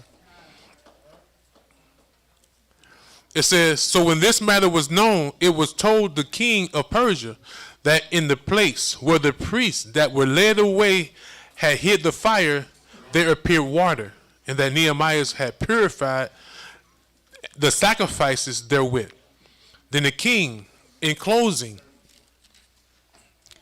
place, made it holy. After he had tried the batter. Now, understand this. We're going to read that some of the kings back then showed us love. Okay? It says, and the king took many gifts and bestowed thereof on those whom he had gratified. And Nehemiah called this thing Nephthar, which is as much as to say a cleansing. But many men call it Nephi. Right? Remember, it was written, I think it was Darius had wrote it when they found the records, and they made them pay to us to rebuild the temple. So the Most High put it in many kings' heart to help his people. Or was it it's out with a C? What was his name? Cyprus. What's his name? Cyrus. Yeah, Cyrus. It is also found in the records. Here we go. That Jeremy, you know who Jeremy is, right? Jeremiah. The prophet commanded them that were carried away to take of the fire, as it had been signified, and how that the prophet, having given them the law, charged them not to forget the commandment of Ahayah, and that they should not err in their minds, when they see images of silver and gold with their ornaments, and with other such speeches exhorted them, that the law should not depart from their hearts. The Most High prophets have always taught the same thing. Forsake not the covenant. The law should not depart from your hearts. Satan's ministers have always taught the contrary, the opposite. If anyone out there right now who think God's law is done away with, you only believe that because I'm serious. I said earlier this lesson started, we cannot be called not be dealing with our feelings. All throughout the history of the Bible, God's prophets taught the same thing that we're teaching today. Fear God and keep his commandments. You only believe that the law is done away with because someone taught you that. Anyone that would teach you God's laws is done away with are of the devil. That's just for real. Because here's the testimonies. Let's get it. Verse 4. It was also contained in the same writing that the prophet, being warned of God, commanded the tabernacle and the ark to go with them as he went forth into the mountain where Moses climbed up and saw the heritage of God.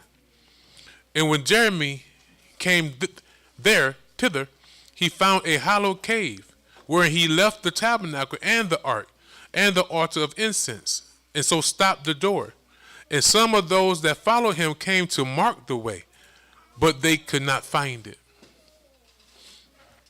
The Most High prevented them with his angels, because that'd be a holy place of worship right now. Which when Jeremy perceived, he blamed them, saying, as for that place, it should be unknown until the time that God gather his people again together and receive them unto mercy. Then shall Ahayah show them these things, and the glory of Ahayah shall appear. And the glory of Ahayah shall appear when he gathers his people. Again, he's not going to gather us by planes. When he gathered his people, he will send his angels to gather his people, as Messiah said. And the cloud also, as it was shown unto Moses, as when Solomon desired that the place might be honorably sanctified. The glory of the Most High appeared.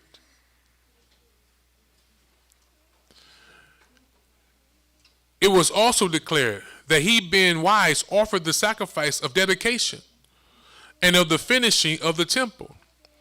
And as when Moses prayed unto Ahayah, the fire came down from heaven and consumed the sacrifices, even so prayed Solomon also, and the fire came down from heaven and consumed the burnt offering. And Moses said, because the sin offering was not to be eaten, it was consumed. So Solomon kept those 8 days. The same things also were reported in the writings and commentaries of Nehemiah, and how he founded a library, gathered together the acts of the kings and the prophets and of David and the epistles of the kings concerning the holy gifts. In like manner also Judas gathered together all those things that were lost by reason of the war we had, and they remain with us. Wherefore, if ye have need thereof, send some to fetch them unto you. Whereas we then are about to celebrate the purification we have written unto you, and ye should do well if you keep the same days.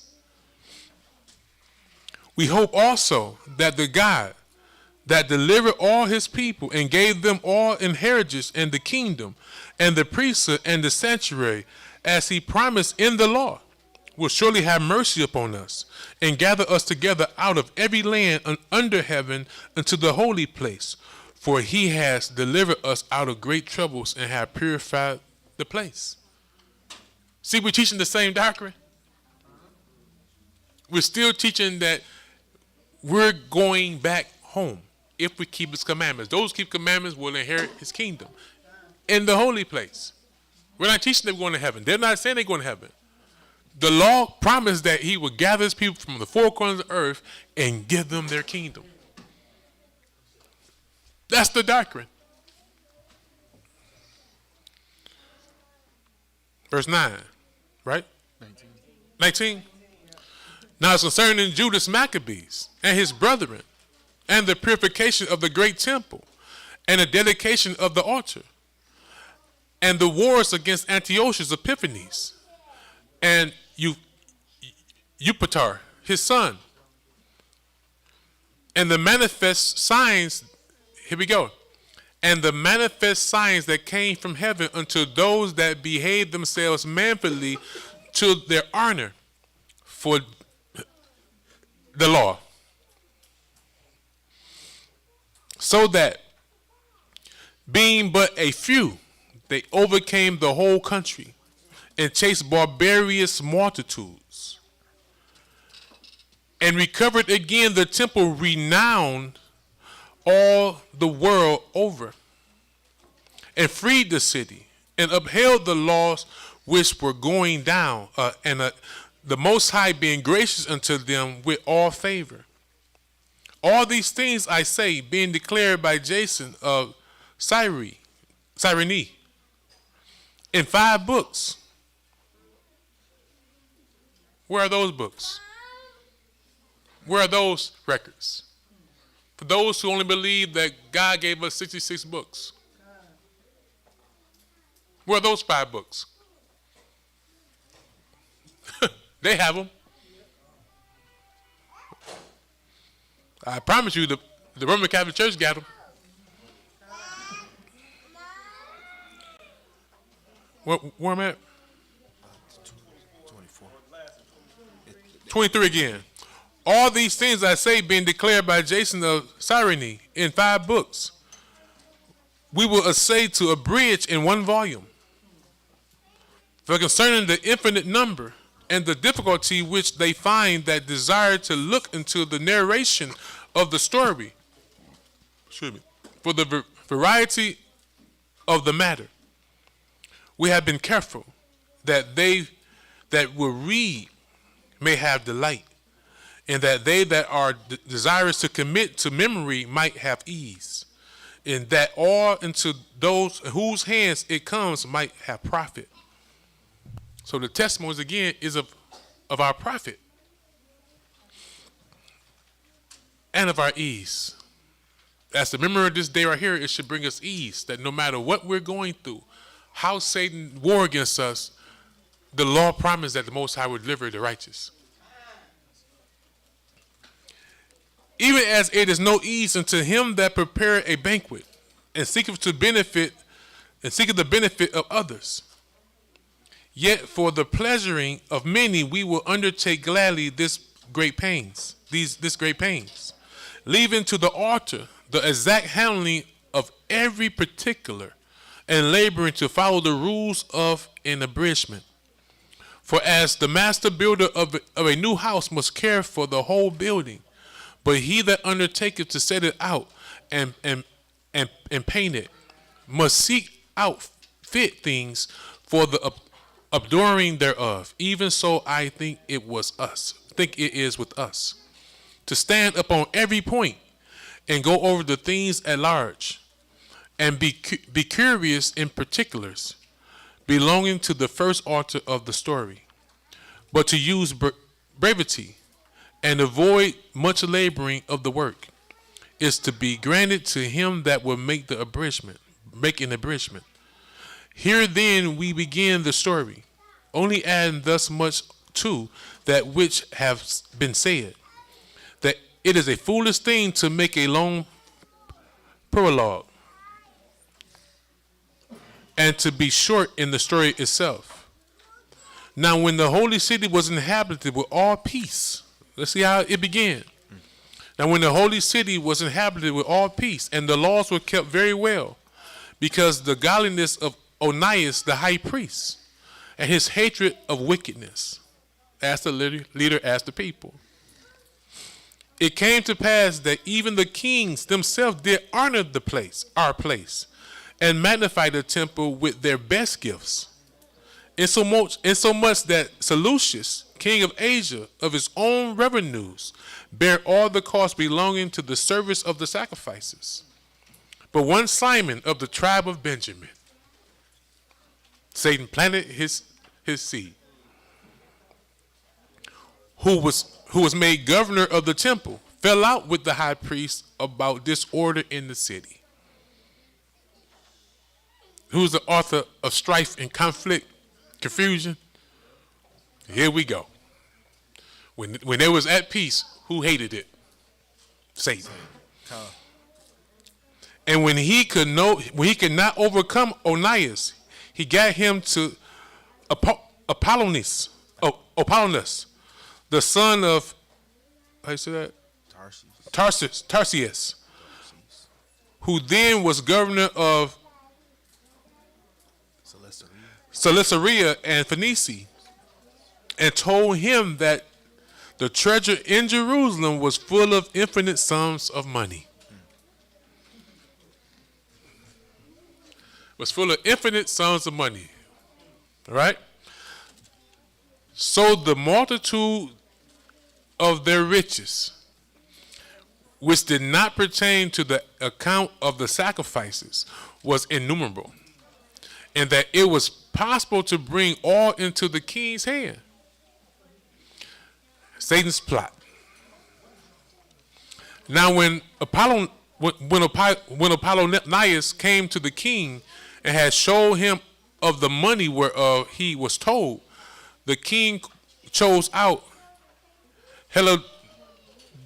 Doris,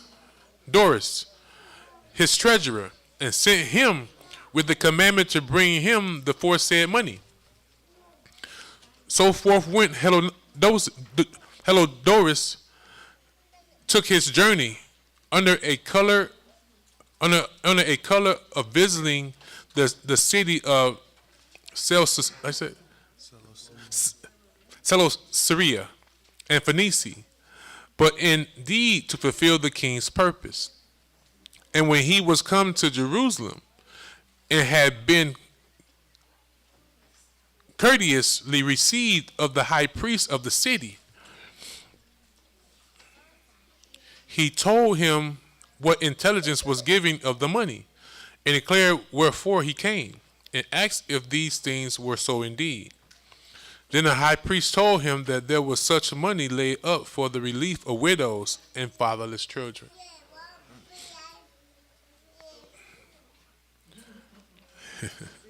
And that some of it belonged to Hyrcanus,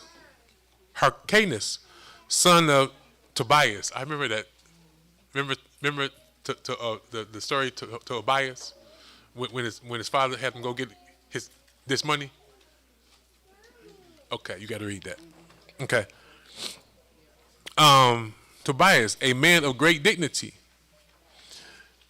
and had, as that wicked Simon had misinformed, the sum whereof in all was 400 talents of silver and 200 of gold, and that it was altogether impossible that such wrongs should be done unto them that had committed it to the holiness of that place, and to the majesty and inviolable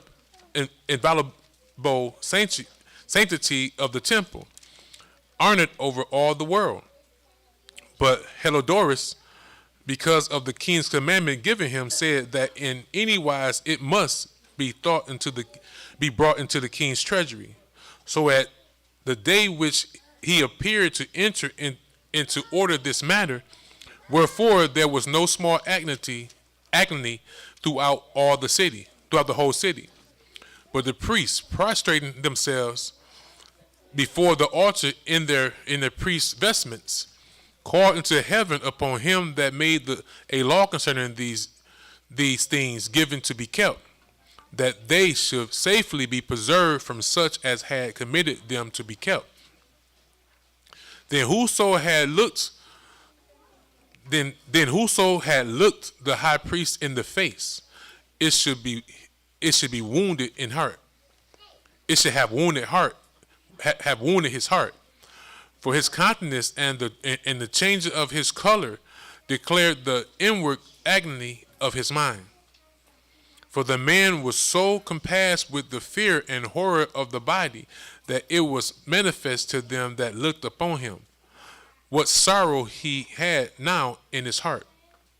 Others ran flocking out of their houses to the general supplication, because the place was like to come into contempt. And the women, girt with sackcloth under their breasts, abounded in the streets, and the virgins that were kept in ran, some to the gates, and some to the walls, and others looked out of the windows, and all, holding their hands towards heaven, made supplications. Then it would have pitied a man to see the falling down of the multitude of all sorts, and the fear of the high priest being in such an agony. They then called upon the Almighty God to help the things committed of trust safe and sure for those that had committed them. Nevertheless, Helidorus executed that which was decreed. Now as he was there present himself with their guards, with his guard about the treasure, the Most High of spirits and the Prince of all power caused a great apparition, so that all that presumed to come in with him was astonished at the power of God, and fainted, and were sore afraid. For there appeared unto them a horse with a terrible or dreadful rider upon him, and adorned with a very fair covering. And he ran fiercely and smote at Helidorus with his forefoot. And it seemed that he that sat upon the horse had complete harness of gold. Moreover, 2 other young men appeared before them, not able in strength, excellent in beauty, and comely in apparel, who stood by him on either side, and scourged him continually, and gave him many sore stripes. And Helidorus fell suddenly upon the ground, and was compassed with great darkness. But they that were with him took him up, and put him into a litter. Thus him that lately came with a great train, and with all his guard into the said treasury, they carried out, being unable to help himself with his weapons, and manifestly they acknowledged the power of God. For he, by the hand of the Most High, was cast down, and laid speechless without all hope of life. But they praised Ahayah, that had miraculously honored his own place. For the temple, with a little of four was full of fear and trouble. When the Almighty God appeared, was filled with joy and gladness. Then straightway certain of Helidorus' friends prayed Onias that he would call upon the Most High to grant him his life, who lay ready to give up the ghost. So the high priest, suspecting lest the king should misconceive that some treachery had been done to Helidorus by the Hebrews, offered a sacrifice for the health of the man. Now that's mercy. Now, as the high priest was making an atonement, the same young men in the same clothing apparel and stood beside Helodorus, saying, Give Onias the high priest great thanks, insomuch as for his sake the Most High hath granted thee life. And seeing that thus has been scourged from heaven, declare unto all men the mighty power of God. And when they have spoken these words, they appeared no more. So Helodorus, after he had offered sacrifice unto the Most High, and made great vows unto him that had saved his life, and saluted Onias, returned with his host to the king. Then testified he to all men that works of the great God, which he had seen with his eyes. And when the king asked Helodorus who might be a fit man to be sent yet once again to Jerusalem, he said, If thou hast any enemy or traitor, send him there, and thou shalt receive him well scourged, if he escapes with his life. For in that place, no doubt, there is a special power of God. For he that dwelleth in heaven hath his eyes on that place, and defendeth it, and he beateth and destroys them that come to hurt it. This is their records, brother. They know this about us. And the things concerning Helodorus and the keeping of the treasure fell out on this sort. This Simon now, of whom we spake afore, having been a bearer of the money and of his country, slandered Onias, as if he had terrified Helodorus and been the worker of these evils. Thus was he bold to call him a traitor, that had deserved well of the city, and tender his own nation, and was so zealous of the laws. But when their hatred went so far that by one of Simon's faction murderers was committed, Onias, seeing the danger of his contention, and that Apollonius, as being the governor of Syria and Phoenicia, did rage and increase Simon's malice. He went to the king, not to be an accuser of his countrymen, but seeking the good of all, both public and private. For he saw that it was impossible that the state should continue quiet, and Simon leave his folly, unless the king did look their own. Go ahead.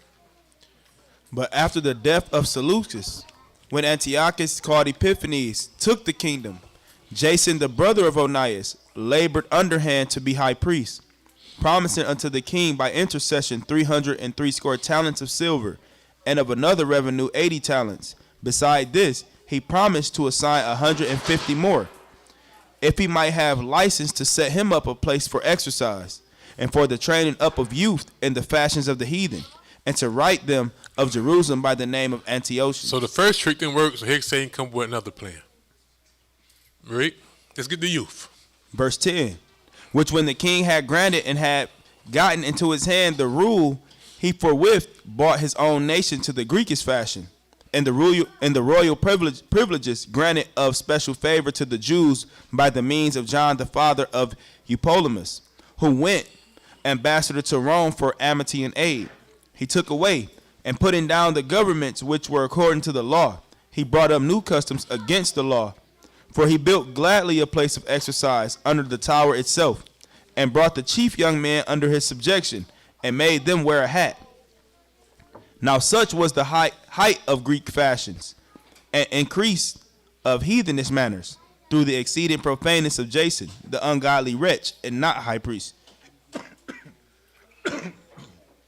Verse 14, that the high priest had no courage to serve any more at the altar, but despising the temple, and neglecting the sacrifices, hastened to be partakers of the unlawful allowance in the place of exercise, after the game of discus called them forth, not setting by the honors of their fathers, but liking the glory of the Grecians best of all, by reason whereof sore calamity came upon them, for they had them to be their enemies and avengers, whose custom they followed so earnestly, and unto whom they desired to be like in all things.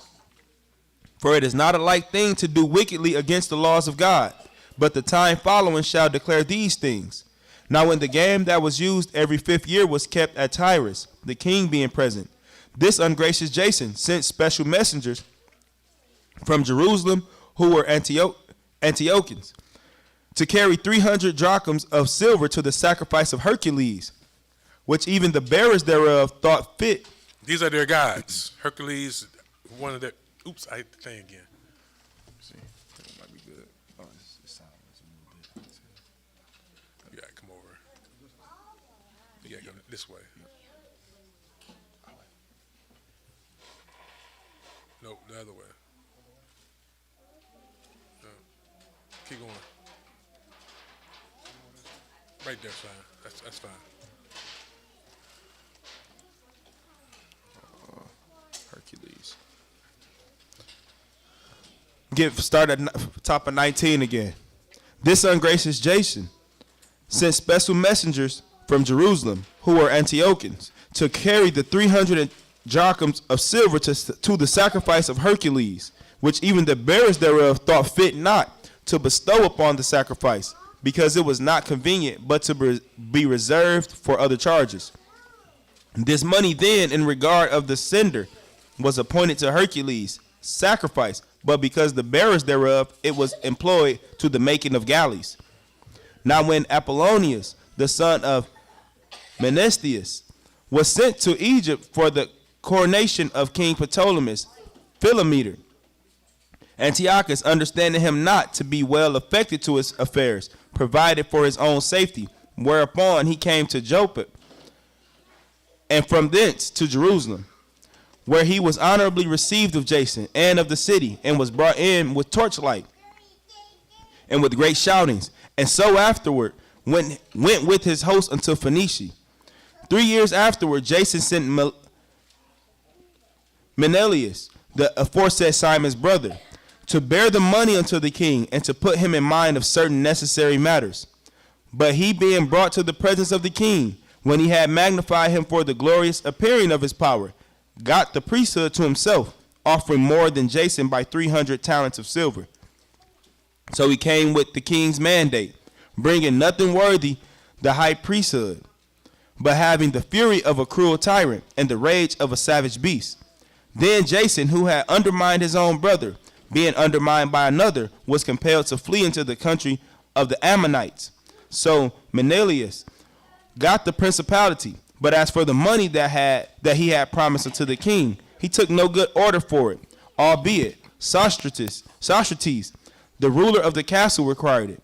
For unto him appertained the gathering of the customs, wherefore they were both called before the king. Now Menelaus left his brother Lysimachus in his stead in the priesthood, and Socrates left Crates, who was governor of the Crypts. I'm sorry. So is that saying that Jason paid for the priesthood? Okay. So we see who's ruling now. So this is when the evil starts to advance or prosper. And like now these wicked people come in, and now people are shouting and applauding them, who has changed them from a Hebrew fashion to a Grecian fashion. Okay. Ahayah's anger is kindled. And then it also seems like this is like the start of paid sports. Mm-hmm. Okay. Satan tried with Onias, he was successful. Who was the high priest, who was the leader. Mm-hmm. So when they worked, he came to the people and then elevate themselves up to the position of power by bribery or finance. Yeah. Mm-hmm. Verse 30. While those things were in doing, they of Tarsus and Malus made insurrection, because they were given to the king's concubine called Antiochus. Then came the king in all haste to appease matters, leaving Andronicus, a man in authority, for his deputy. Now Menelaus, supposing that he had gotten a convenient time, stole certain vessels of gold out of the temple, and gave some of them to Andronicus, and some he sold to Tyrus and the cities round about. Which when Onias knew of a surety, he reproved him, and withdrew himself into a sanctuary at Daphne, that lieth by Antiochia. Wherefore Menelaus, taking Andronicus apart, prayed him to get Onias into his hands, who being persuaded thereunto, and coming to Onias in deceit, gave him his right hand with oaths. And though he were suspected by him, yet persuaded he him to come forth of the sanctuary, whom forthwith he shut up without regard of justice. For the which cause not only the Jews, but many also of other nations took great indignation, and were much grieved for the unjust murder of the man. And when the king was come again from the places about Cilicia, the Jews that were in the city, and certain of the Greeks that abhorred the fact also, complained because Onias was slain without cause. Therefore Antiochus was heartily sorry, and moved to pity, and wept because of the sober and modest behavior of him that was dead. And being kindled with anger, forthwith he took away Andronicus his purple, and rent off his clothes, and leading him through the whole city unto that very place, where he had committed impiety against Onias. There slew he the cursed murderer. Thus the Most High rewarded him his punishment, as he had deserved. Now when many sacrileges had been committed in the city by Lysimachus. Y'all know what sacrilege is? It's worship of idols. Okay, so now there's Onias is gone. Now they setting up, their idol houses. Right? With the consent of Menelaus, and the fruit thereof was spread abroad. The multitude gathered themselves together against Lysimachus, and many vessels of gold being already carried away. Whereupon the common people rising, armed about 3,000 men. The common people rising, and being filled with rage, Lysimachus armed about 3,000 men, and began first to offer violence. One, Aranus, being the leader, a man far gone in years, and no less in folly. They then, seeing the attempt of Lysimachus, some of them caught stones, some clubs, other taking handfuls of dust that was next at hand, cast them all together upon Lysimachus, and those that sat upon them. Thus many of them they wounded, and some they struck to the ground, and all of them they forced to flee. But as for the church robber himself, him they killed beside the treasury. Of these matters, therefore, there was an accusation laid against Menelaus. Now when the king came to Tyrus, 3 men that were sent from the Senate pleaded the cause before him. But Menelaus, being now convicted, promised Ptolemy, the son of Doramenes, to give him much money if he would pacify the king toward him. Whereupon Ptolemy, taking the king aside into a certain gallery, as it were to take the air, brought him to be of another mind, insomuch that he discharged Menelaus from the accusations, who notwithstanding was cause of all the mischief. And those poor men who, if they had told their cause, yea, before the Scythians, should have been judged innocent, them he condemned to death. Thus they followed the matter for the city, and for the people, and for the holy vessels, did soon suffer unjust punishment. Wherefore, even they of Tyrus, moved with hatred of that wicked deed, caused them to be honorably buried. And so, through the covetousness of them that were of power, Menelaus remained still in authority, increasing in malice, and being a great traitor to the citizens. About the same time, Antiochus prepared his second voyage into Egypt. And then it happened that through all the city for the space almost of 40 days, there was seen horsemen running in the air, and clothed with gold, and armed in laces, like a band of soldiers, and troops of horsemen in array, encountering and running one against another, with shaking the shields of shields, and multitudes of pikes, and drawings of swords, and casting of darts, and glittering of gold ornaments, and harness of all sorts. Wherefore every man prayed.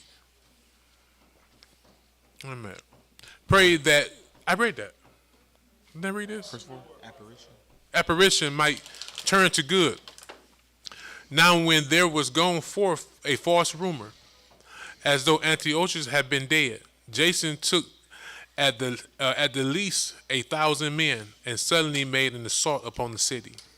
And they that were upon the walls being put back, and the city at length taken, Melesilas fled into the castle. And Jason slew his own citizens without mercy, not considering that to get the day of them of his own nation would be a most unhappy day for him, but thinking that they had been his enemies and not his countrymen whom he conquered. Howbeit for all this he obtained not the principality, but at the last received shame for the reward of his treason, and fled again into the country of the Amorites. And in the end, therefore, he had an unhappy return, being accursed before, how say that?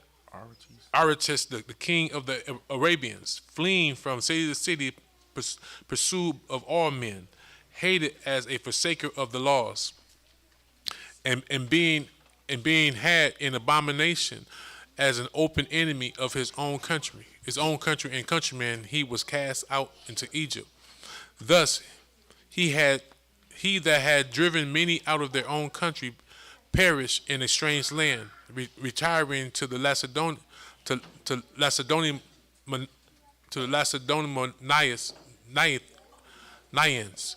and thinking there to find secure or safety by reason of his kindred. And he that had cast out many unburied had none to mourn for him, nor any solemn funeral at all, nor sepulchre with his fathers. Now when this that was done came to the king's ear, he thought that Judea had revolted. Whereupon, removing out of Egypt in a furious mind, he took the city by force of arms, and commanded his men of war not to spare such as they met, and to slay such as went up upon the horses. Thus there was killing of young and old, making away of men, women, and children, slaying the virgins and infants. And there was destroyed within the space of 3 whole days 80,000, whereof 40,000 was slain in the conflict, and no fewer soul they slain. Yet was he not content with this, but presumed to go into the most holy temple of all the world. Menanias, the traitor to the laws and to his own country, being his guide, and taking the holy vessels with polluted hands, and with profane hands pulling down the things that were dedicated by other kings to the augmentation and glory and honor of the place, he gave them away. And so haughty was Antiochus in mind that he considered not the Most High was angry for a while for the sins of them that dwelt in the city, and therefore his eyes was not upon the place. For had they been formerly wrapped in many sins, this man, as soon as he had come, had forthwith been scourged and put back from his presumption, as Helidorus was, whom Seleucus the king sent to view the treasure. Nevertheless, God did not choose the people for the place's sake, but the place for the people's sake. And therefore the place itself, that was partaker with them of the adversity that happened to the nation, did afterwards communicate in the benefit sent from the Most High, as it was forsaken in the wrath of the Almighty. So again, the great God being reconciled, it was set up with all glory. So when Antiochus had carried out of the temple 1,800 talents, he departed in all haste into Antiochia, weening in his pride to make the land Navigable. knowledgeable. Look the word up. Yeah. Oh, okay. And the sea passable by foot, such was the haughtiness of his mind. And he left governors to vex the nation at Jerusalem, Philip, for his country of, they said, Virginia, Virgin, and for Manus more barbarous than he had set him. Then he had set him there, and at Garcium, and Adronicus, and besides Menelaus, who worse than all the rest bear in heavy hand over the citizens, having a malicious mind against his countrymen, the Hebrews. He sent also the detestable ringleader Apollonius with an army of 220,000, commanding him to slay all those that were in their best age, and to sell the women and the voyagers and the younger sort, who coming to Jerusalem and pretending peace, did forbear till the holy day of the Sabbath. When taking the Hebrews keeping holy days.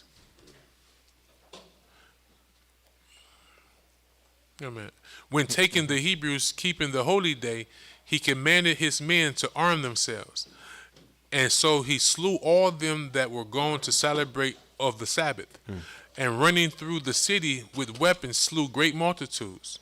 But Judas Maccabees with 9 others, or thereabout, withdrew himself into the wilderness, and lived in the mountains after the manner of beasts, with his company, who fed on herbs continually, lest they should be partakers of the pollution. Not long after this, the king sent an old man of Athens to compel the Jews to depart from the laws of their fathers, and not to live after the laws of God. Chapter 6, verse 2. And to pollute also the temple in Jerusalem, and to call it the temple of Jupiter, Olympius, and that in garrison of Jupiter, the defender of strangers, as they did desire that dwelt in the place. The coming in of this mischief was sore and grievous to the people, for the temple was filled with riot and revelings by the Gentiles, who dallied with harlots, and had to do with women within the circuit of the holy places, and besides that, brought in things that were not lawful. The altar also filled with profane things, which the law forbiddeth. Neither was it lawful for a man to keep Sabbath days or ancient feasts, or to profess himself at all to be a Jew. In the day of the king's birth every month, they were brought by bitter constraint to eat of the sacrifices. And when the fast of Bacchus was kept, the Jews were compelled to go in procession to Bacchus, carrying ivy. Moreover, Bacchus is another Gentile deity, right? Moreover, or Grecian god.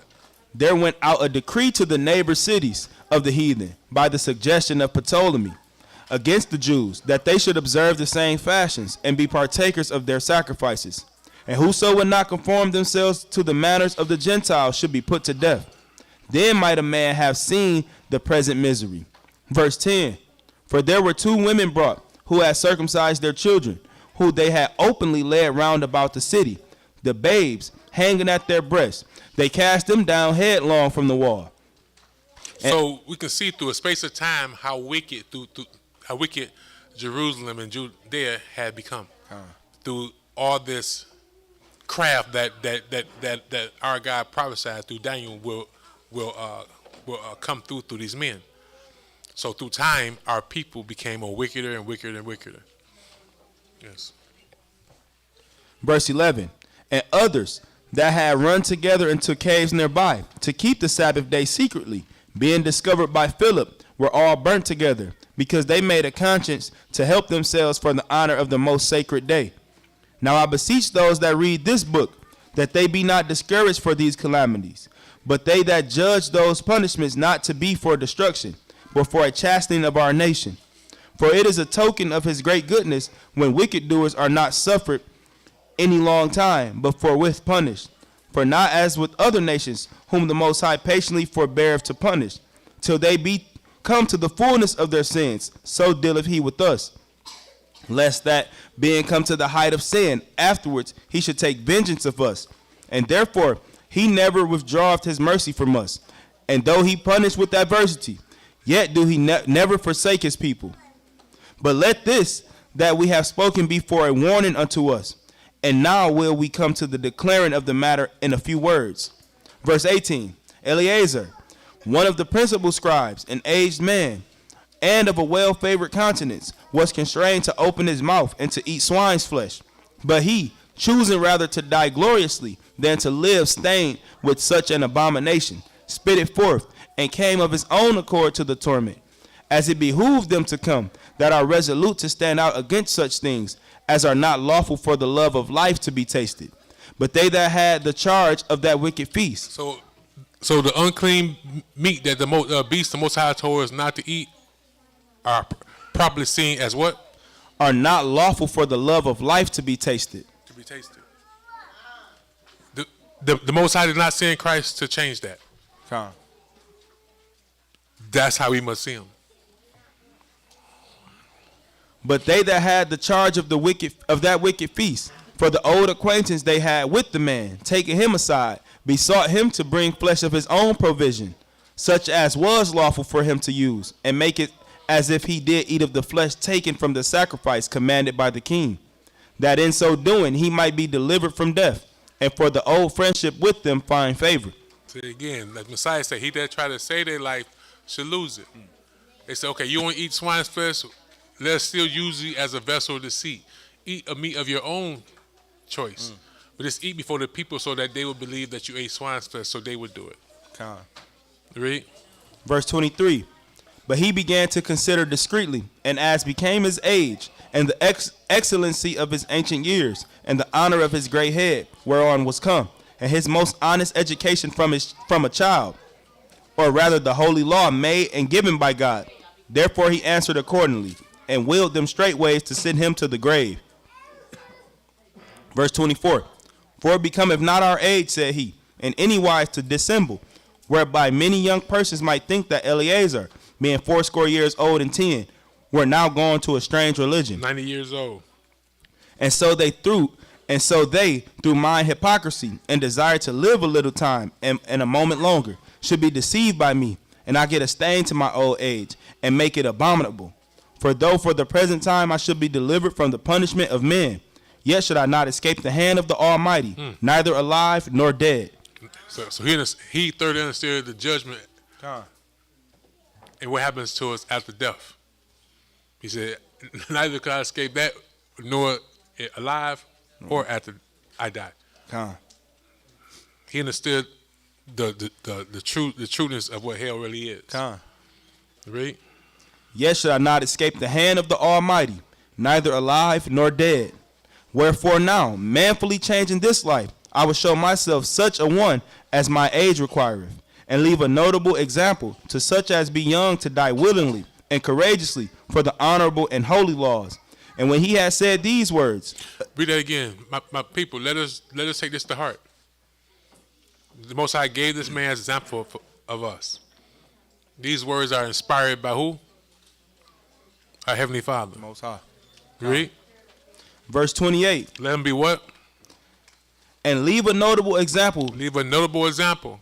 To such as be young to die willingly and courageously. To be prepared to die willingly and courageously for what? For the honorable and holy laws. For the honorable and holy laws of our God and our nation. Read. And when he had said these words, immediately he went to the torment. They that led him changing the good will, they bear him a little before into hatred, because the foresaid speeches proceeded, as they thought, from a desperate mind. But when he was ready to die with stripes, he groaned and said, It is manifest unto Ahayah that hath the holy knowledge, that whereas I might have been delivered from death, I now endure sore pains in body by being beaten, but in soul am well content to suffer these things, because I fear him. Because I fear him. Did I not say that that's the thing that they all had in common? The righteous? They fear Ahayah over men. Read. And thus this man died, leaving his death for an example of a noble courage. Leaving his death as an example of a noble courage. And a memorial of virtue, not only unto young men, but unto all his nation. This is why we read this story and the next story always on this day. It's an example of a notable courage and what?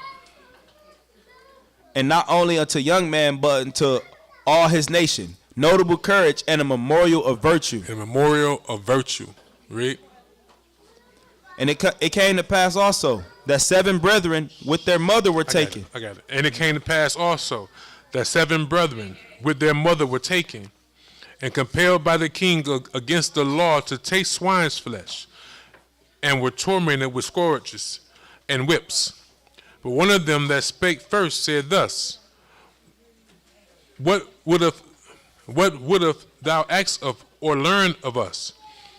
We are ready to die, rather than to transgress the laws of our fathers. Then the king, being in a rage, commanded pans and condors to be made hot, which forthwith being heated, he commanded to cut out the tongue of him that spake first, and to cut off the utmost part of his body, the rest of his brother and his mother looking on. Now, when he was thus maimed in all his members, he commanded him, being yet alive, to be brought to the fire. So let's see what Satan is doing.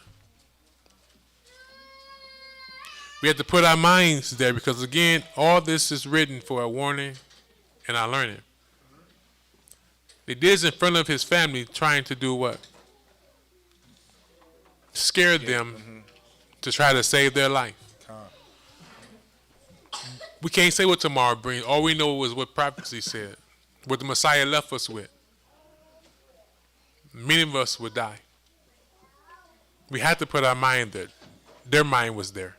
These are testimonies that we have to go over every year as a memorial of virtue and courageousness. All right? Being zealous, these people zealous for our God, our nation laws, and for their people.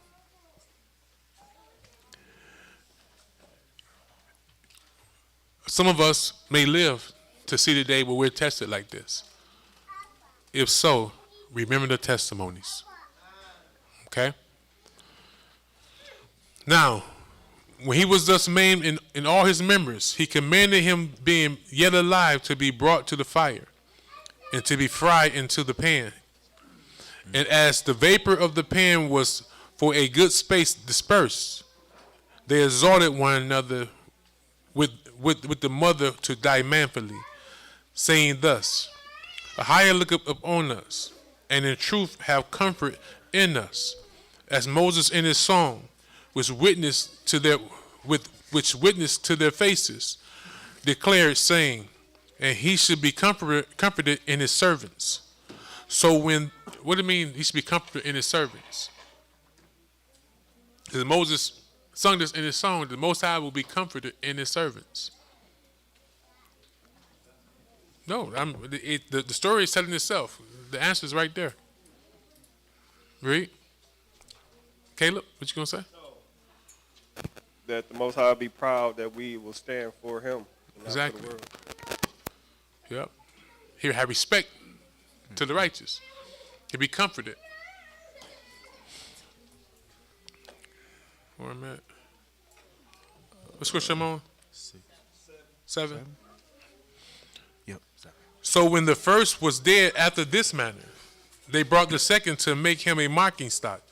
And when they had pulled off the skin of his head with the hair, they asked him, Will thou eat, before thou be punished throughout every member of thy body?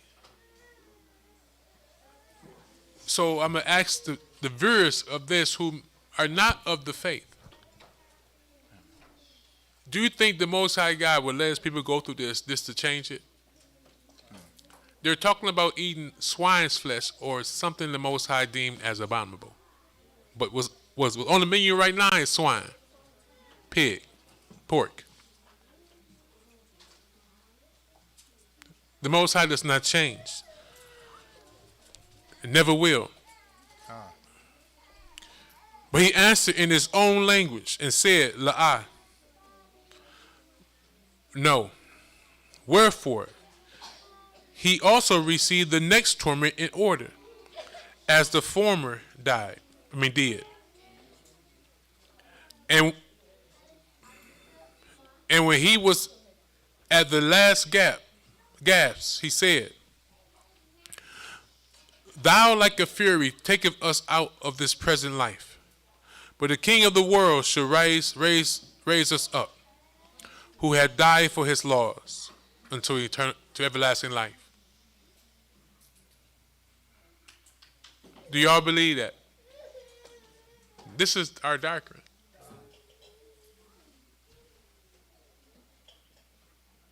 This has to be embedded in our hearts. We must believe this or you're going to fail. So that's what I'm saying. I have told many brothers and sisters, I said, I don't care how y'all feel about me. Let nobody cause you to sin. If I do something wrong, let the fire code be on my head.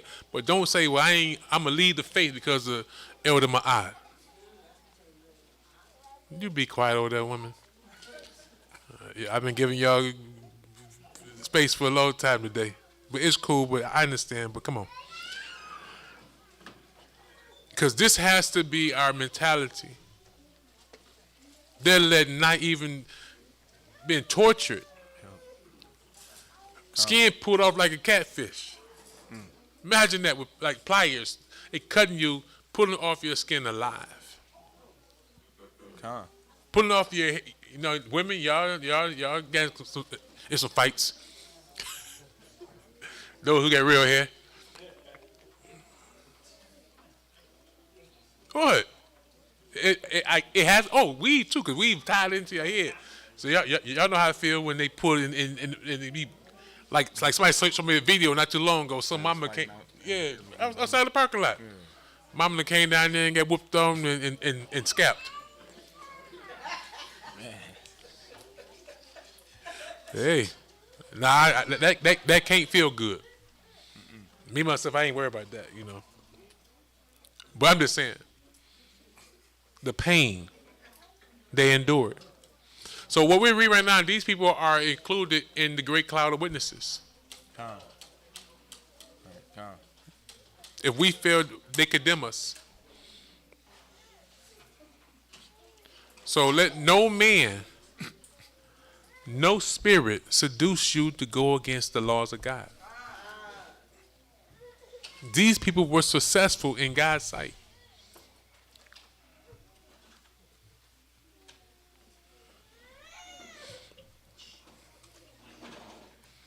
This is the doctrine.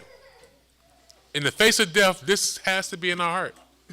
No matter who, let us speak the same words in the same spirit.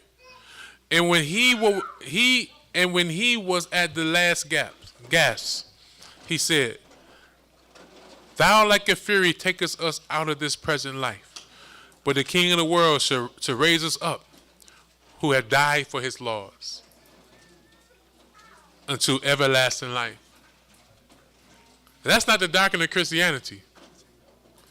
I said, that's not the doctrine of Christianity. Those who die for his laws, he will raise in everlasting life in his kingdom. This is the doctrine of the Most High in Christ and the churches of Christ. This is what his faith teaches. After him was the third made a mocking stock. And when he was required, he put out his tongue. And that right soon, holding forth his hands manfully, he said courageously, These I had from heaven, and for his laws I despised them. and from him I hope to receive them again. Again, he ain't talking about going to heaven. Talking about being resurrected. Whole. Insomuch that the king and they that were with him marveled at the young man's courage, for that he nothing regarded his pains. Now when this man was dead also, they tormented and mangled the fourth in like manner. So when he was ready to die, he said thus, it is good, being put to death by men, to look for hope from Ahayah, to be raised up again by him. As for thee, thou shalt have no resurrection to life. Afterward, they brought the fifth also, and mangled him. Then looked he unto the king, and said, Thou hast power over men. Thou art corruptible. Thou doest what thou wilt. Yet think not that our nation is forsaken of God. But abide for a while, and behold his great power, how he will torment thee and thy seed. After him also they brought the sixth, who being ready to die said, Be not deceived without cause. For we suffered these things for ourselves, having sinned against our God. Therefore, marvelous things are done unto us. They didn't sin, but Ahayah used them as examples. He this day, like Messiah said, for this day this person was born deaf. For you see the glory of God. For this day, these people were born to be testimonies for us. He used their death as a testimony for us to learn from, as an example. But think not thou that taketh in hand to strive against Ahayah, that thou should escape unpunished. But the mother was marvelous above all, and worthy of honorable memorial. This is why I say this every year, why we read these stories. For when she saw her 7 sons slain within the space of one day. I started off talking about us dealing in our feelings. Dealing in our feelings lead to destruction. There's no greater example that I know concerning a woman not dealing her feelings than this story right here.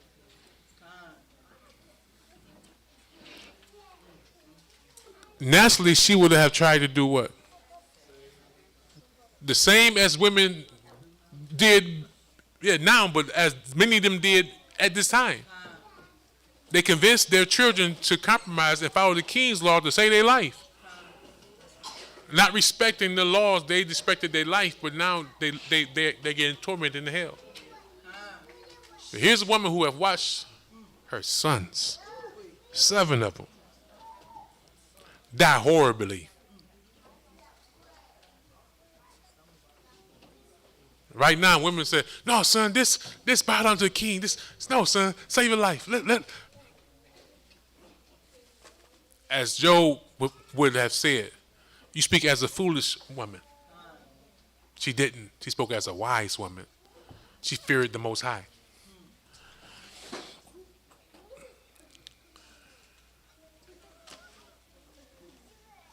"20. But the mother was marvelous above all, and worthy of honorable memory. For when she saw her 7 sons slain within the space of one day, she buried it with a good courage, because of the hope that she had in the Most High God Ahayah."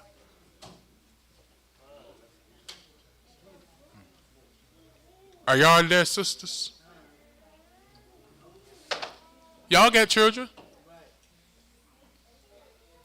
Are y'all there? This is the premise of coming to class, to prepare your mind for the war. Are y'all there? Or will y'all be ones dealing in your feelings and will lose your life and your soul? See?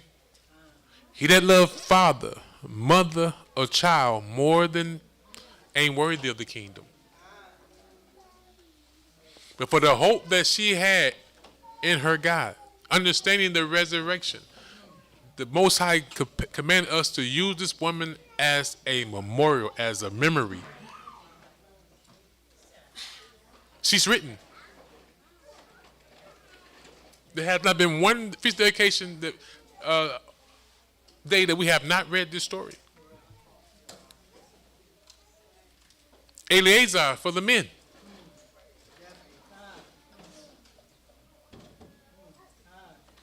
We've been this too long to compromise in the so-called face of death. Let's get it. Yea, she exalted every one of them in her own language, filled with courageous spirits, and stirring up her woman's thoughts, her emotions. And stirring up her woman's thoughts with a manly stomach. A man of God is not supposed to be dealing in his feelings. Stirring up, dealing with her feelings, but wanting to save them, but knowing she can't. The God of heaven will. See? Logic over emotions.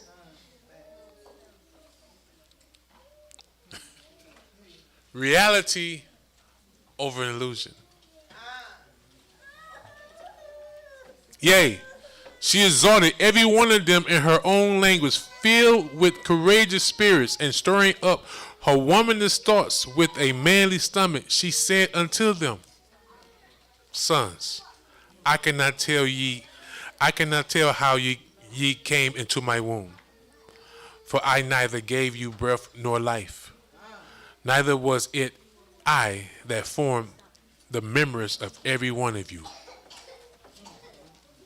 but doubtless the creator of the world, who formed the generation of men, and found out the beginning of all things, will also of his own mercy give you breath and life again, as ye now regard not your own selves for his law's sake.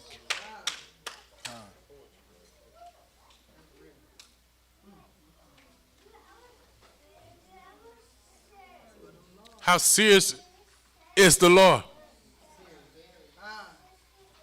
Why would God say it don't matter no more? Now y'all see why this book is not in the 66. How can pastors sit here and teach we can eat swine? And read them these testimonies. See, God, he sent Jesus to, forget all this right here. He's starting anew. You can eat swine's flesh. Make it make sense, pastors. History is real. Our history is no joke. They say history is the greatest teacher. They don't want us to know who we are in our true history.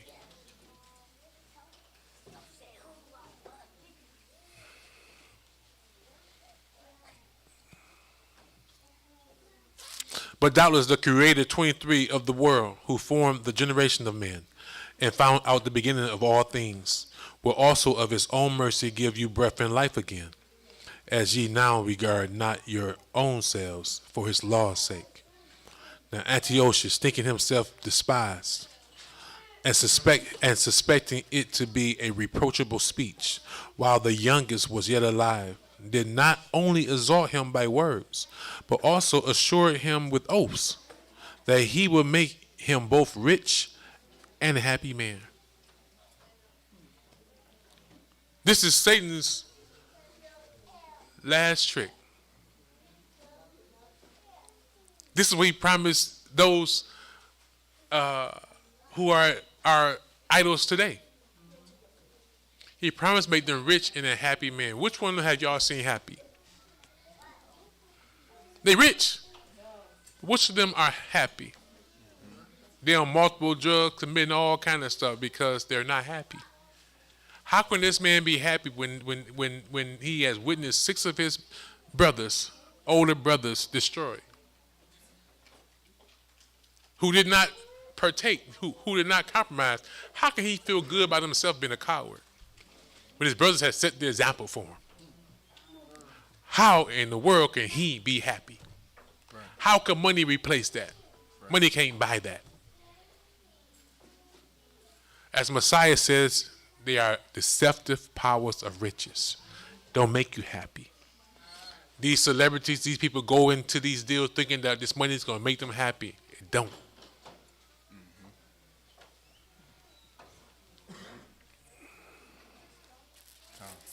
Where am I? You still at 24. Now Antiochus, thinking himself despised and suspecting it to be a reproachable speech, while the youngest was yet alive, did not only exhort him by words, but also assure him with oaths that he would make him both a rich and happy man, if he would turn from the laws of his fathers, and that also he would take him for his friend and trust him with affairs. How can I trust you as my friend? You killed my brothers.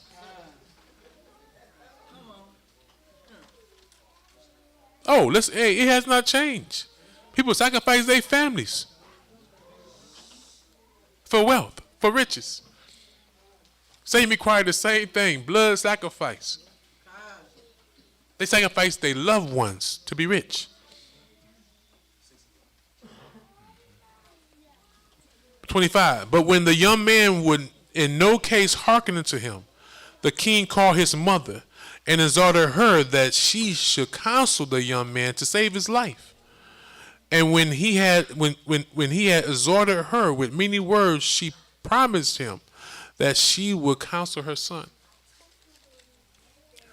But she, bowing herself towards him, laughing the cruel tyrant to scorn, spake in her country's language on this manner: O my son, have pity upon me that bare thee 9 months in my womb, and gave thee suck 3 years, and nourished thee, and brought thee up unto this age, and endured the troubles of education.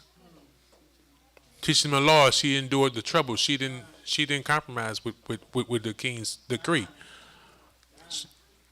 I beseech thee, my son, look unto the heaven and the earth, and all that is therein, and consider that God made them of things that were not, and so was mankind made likewise.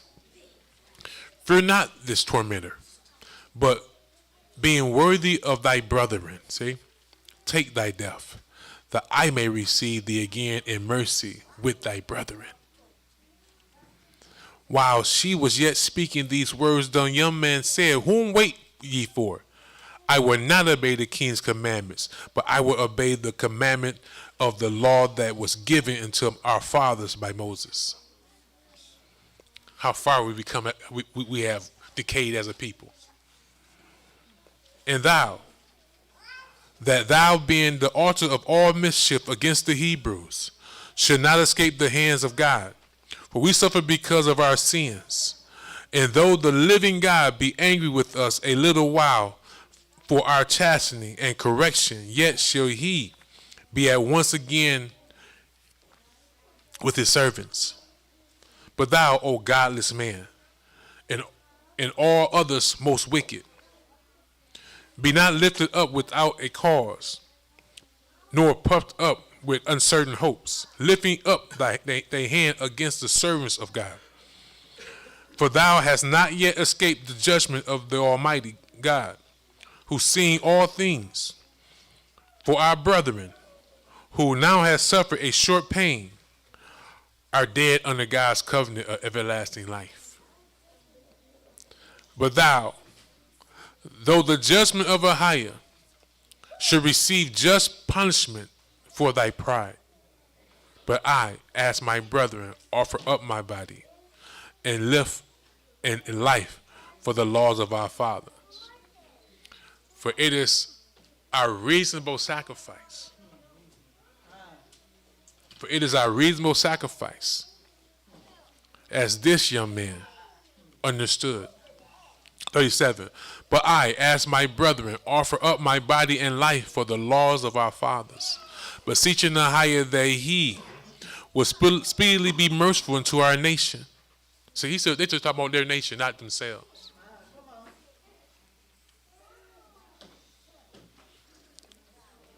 And that thou be tormented, and thou by torments and plagues mayest confess that he alone is God.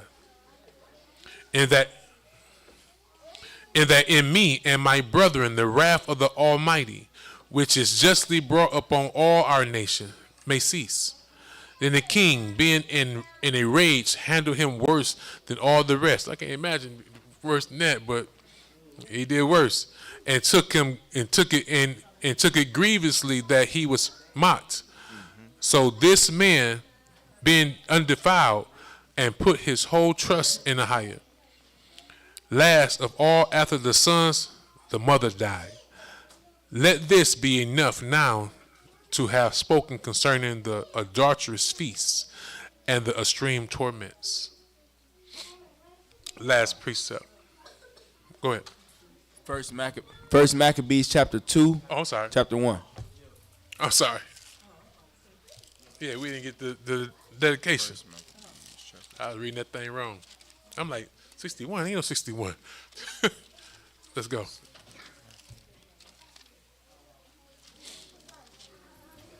First Maccabees chapter 2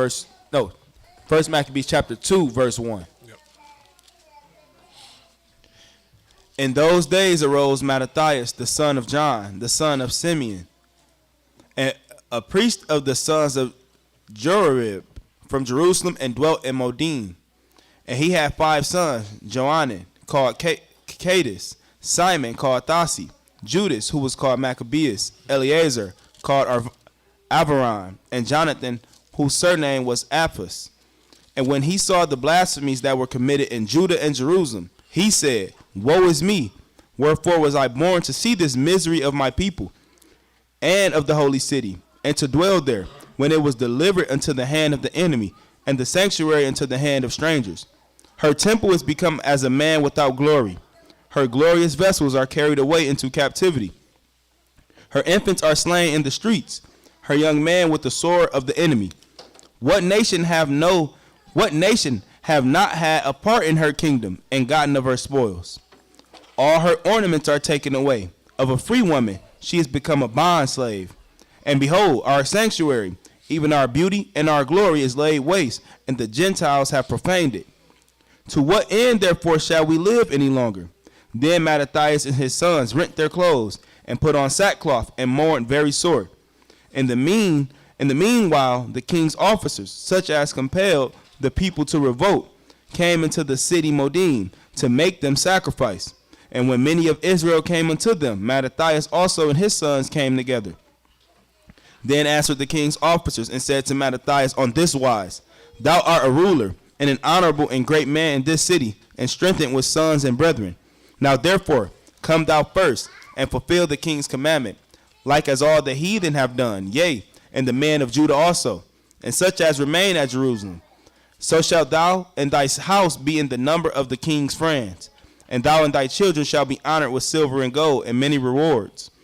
Then Mattathias answered and spake with a loud voice, Though all the nations that are under the king's dominion obey him, and fall away every one from the religion of their fathers, and give consent to his commandments, yet will I and my sons and my brethren walk in the covenant of our fathers. God forbid that we should forsake the law and the ordinances. We will not hearken to the king's words, to go from our religion, either on the right hand or the left. Now when he had left speaking these words, there came one of the Jews in the sight of all the sacrifice on the altar, which was at Modin, according to the king's commandment. Which thing when Mattathias saw, he was inflamed with zeal, and his reins trembled. Neither could he forbear to show his anger according to judgment. Wherefore he ran and slew him upon the altar. Also the king's commissioner, who compelled men to sacrifice, he killed at that time, and the altar he pulled down. Thus dealt he zealously for the law of God, like as Phinehas did unto Zambri, the son of Salam. And Mattathias cried throughout the city with a loud voice, saying, Whosoever is zealous of the law, and maintaineth the covenant, let him follow me. So he and his sons fled into the mountains, and left all that ever they had in the city.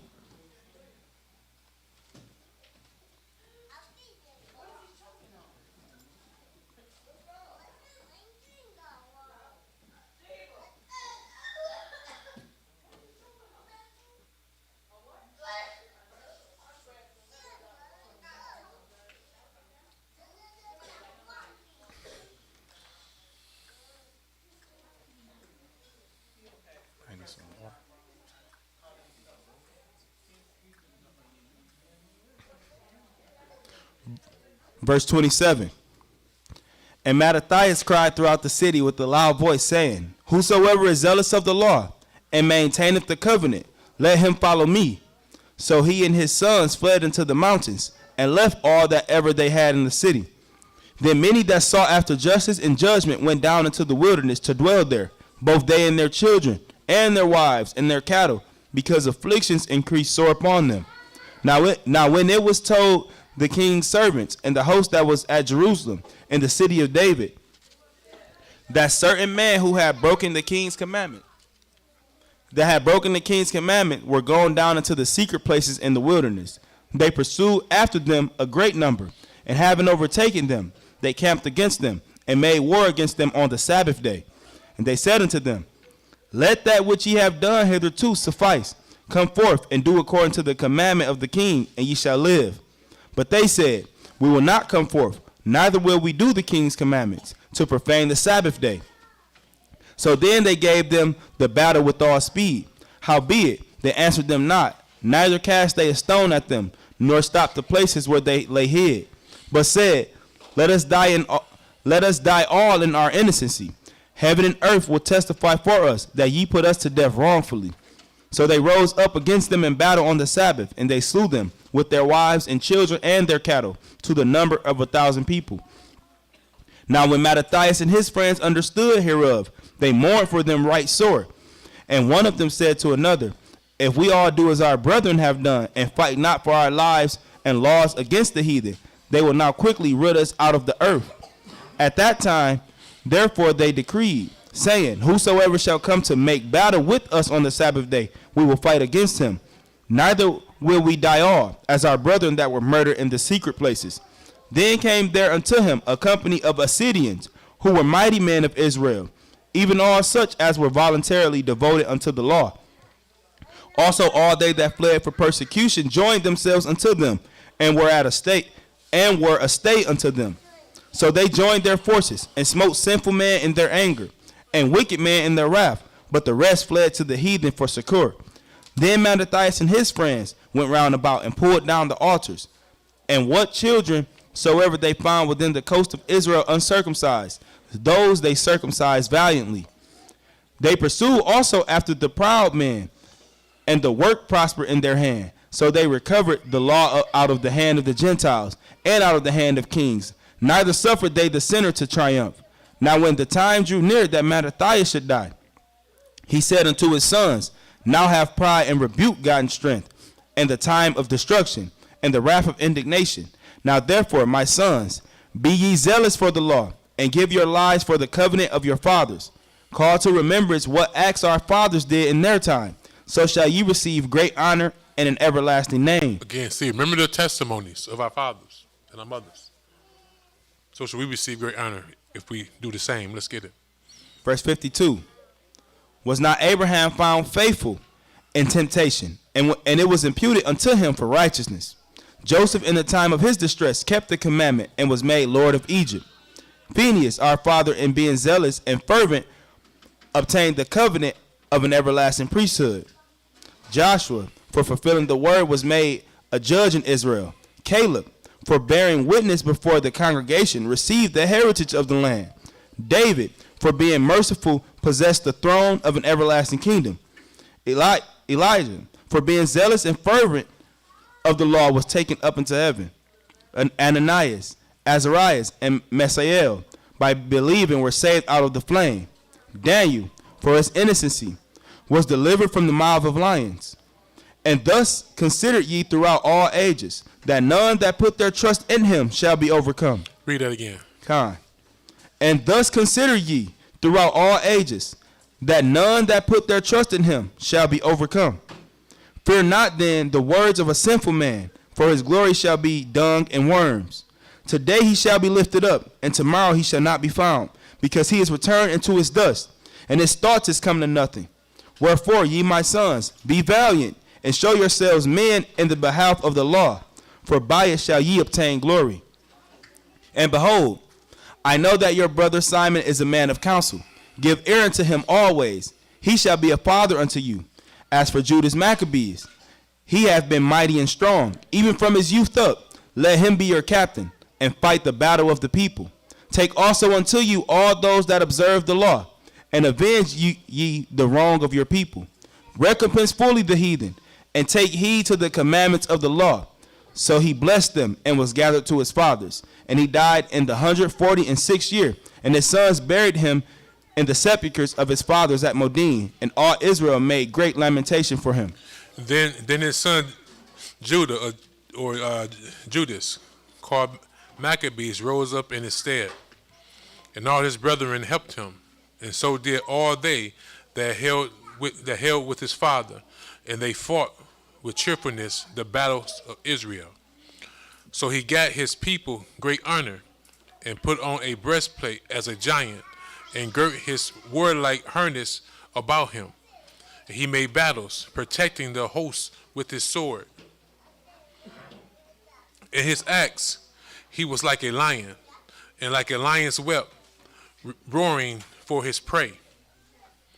For he pursued the wicked, and brought them out, and sought them out, and burned up those that vexed his people. Wherefore the wicked shrunk for fear of him, and all the workers of iniquity were troubled, because salvation prospered in his hand. He grieved also many kings, and made Jacob glad with his acts, and his memorial is blessed forever. Moreover, he went through the cities of Judah, destroying the ungodly out of them, and turning away wrath from Israel. When his father told him to remember the law, that's the law, to remove the evil from the midst. So that he was renowned unto the utmost parts of the earth. And he received unto him such as were ready to perish. And Apollonius gathered the Gentiles together, and a great host out of Samaria, to fight against Israel. Which thing did Judas perceive? He went forth to meet him, and so he smote him and slew him. Many also fell down slain, but the rest fled. Wherefore Judas took their spoils, and Apollonius sword also, and therewith he fought all his life long. Now when Siron, a prince of the army of Syria, heard say that Judas had gathered unto him a multitude and company of the faithful to go out with him to war, he said, I will get me a name and honor in the kingdom, for I will go fight with Judas and them that are with him, who despise the king's commandments. So he made him ready to go up, and there went with him a mighty host of the ungodly to help him, and to be avenged of the children of Israel. When he came near to the going up of Beth Horon, Judas went forth to meet him with a small company, who, when they saw the host coming to meet him, said unto Judas, how should we be able, being a few, to fight against so great a multitude and so strong, seeing we are ready to faint with fasting all this day?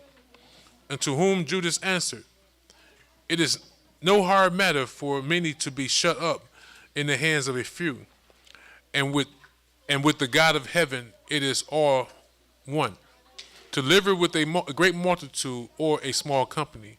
For the victory of battle standeth not in the multitude of an host, but strength coming from heaven. They come against us with much pride and iniquity to destroy us, and our wives and children, and to spoil us. But we fight for our lives and our laws.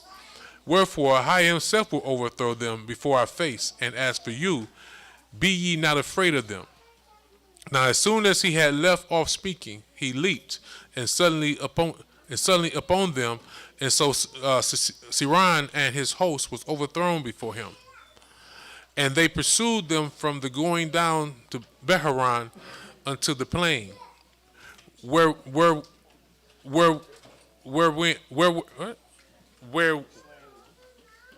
the slain about 80,000 men of them, 800,000 men of them, huh?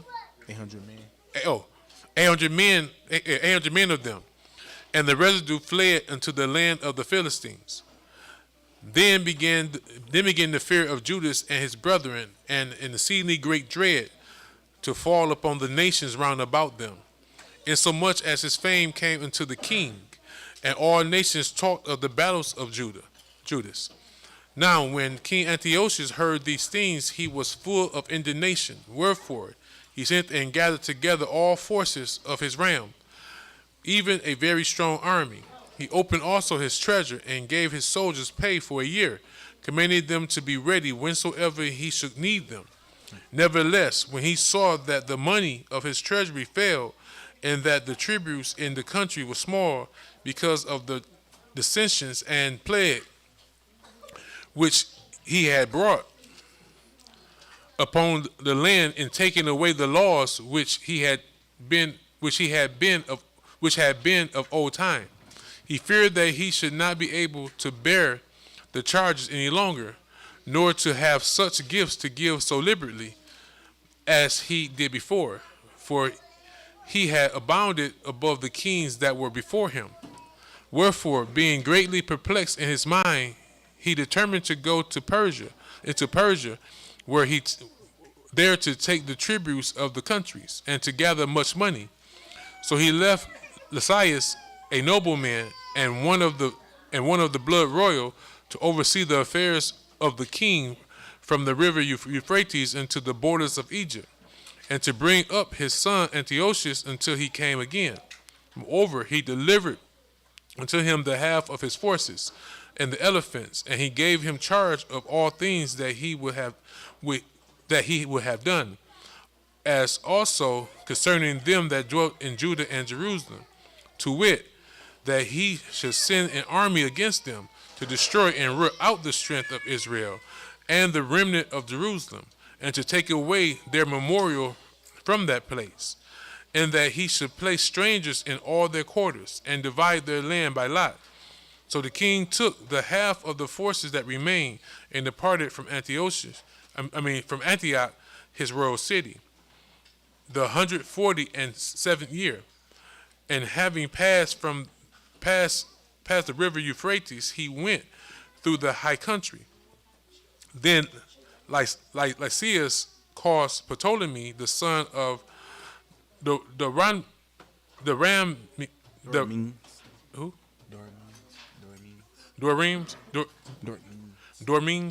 okay, and Nicanor, and Jorgas, mighty men of the king's friends, and with them he sent 40,000 footmen and 7,000 horsemen to go into the land of Judah and to destroy it, as the king commanded. So they went forth with all their power, and came and pitched by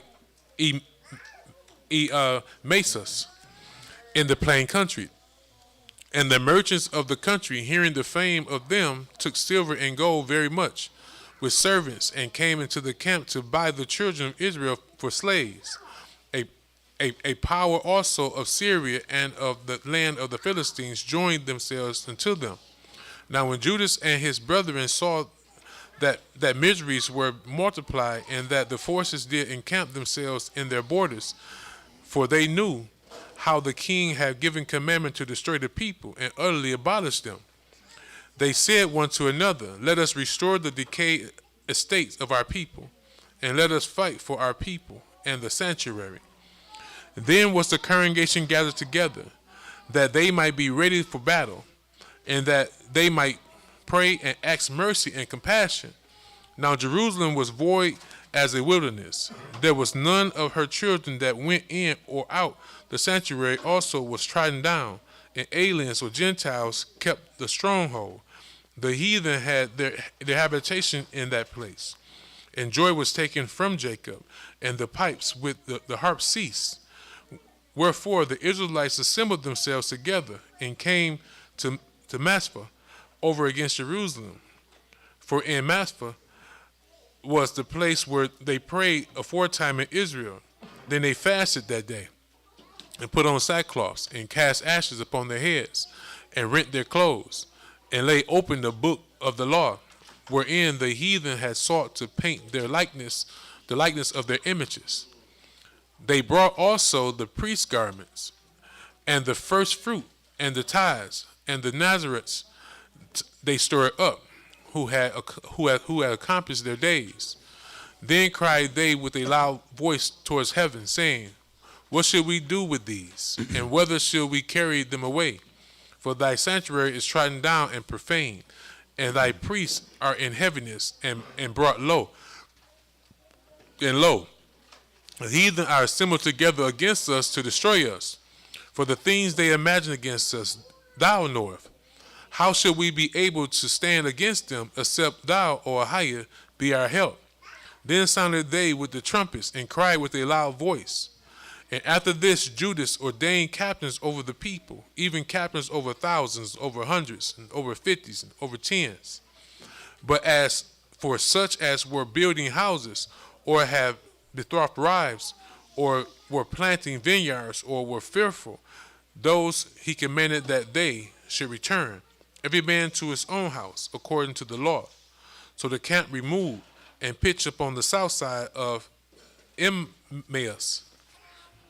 And Judas said, Arm yourselves, and be valiant men, and see that ye be in readiness against the morning, that ye may fight with these nations that are assembled together against us to destroy us and our sanctuary.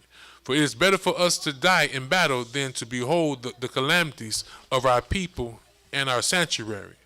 Nevertheless, as the will of Ahayah, as the will of God in heaven, let so him do.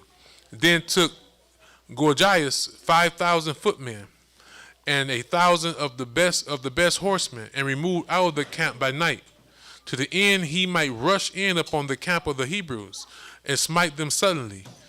And the men of the fortress were his guides. Now, when Judas heard thereof, he himself removed, and the valiant men with him, that he might smite the king's army, which was at Emmaus. While as yet the forces were dispersed from the camp. In the mean season came Gorgias by night into the camp of Judas, and when he found no man there, he sought them in the mountains. For said he, These fellows flee from us. But as soon as it was day, Judas showed himself in the plains with 3,000 men, who nevertheless had neither armor nor swords in their minds. And they saw the camp of the heathen, that it was strong and well harnessed, and compassed round about with horsemen, and these were experts of war. Then said Judas to the men that were with him, Fear ye not their multitude, neither be ye afraid of their assault. Remember how our fathers were delivered in the Red Sea, when Pharaoh pursued them with the army. Now therefore, let us cry unto heaven, if peradventure Ahayah will have mercy upon us, and remember the covenant of our fathers, and destroy this host before our face this day, that so all the heathen may know that there is one who delivers and saves Israel. Then the strangers lift up their eyes and saw them coming over against them. Wherefore they went out of the camp to battle, but they that were with Judas sounded with trumpets. So they joined battle, and the heathen, being discomforted, fled into the plain. Howbeit all the hindmost of them were slain with the sword, for they pursued them from Gazara and unto the plains of Idumea, and Azotus and Jamniah, so that there were slain of them upon 3,000 men.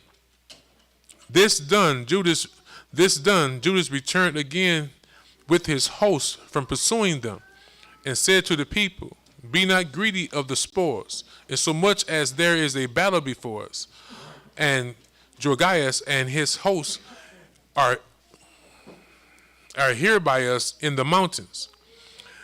But stand ye now against our enemies, and overcome them, and after this ye may boldly take the spoils. As Judas was yet speaking these words, there appeared a part of them looking out of the mountain, who when they perceived that the Hebrews had put their host to flight and were burning the tents, for the smoke that was seen declared what was done.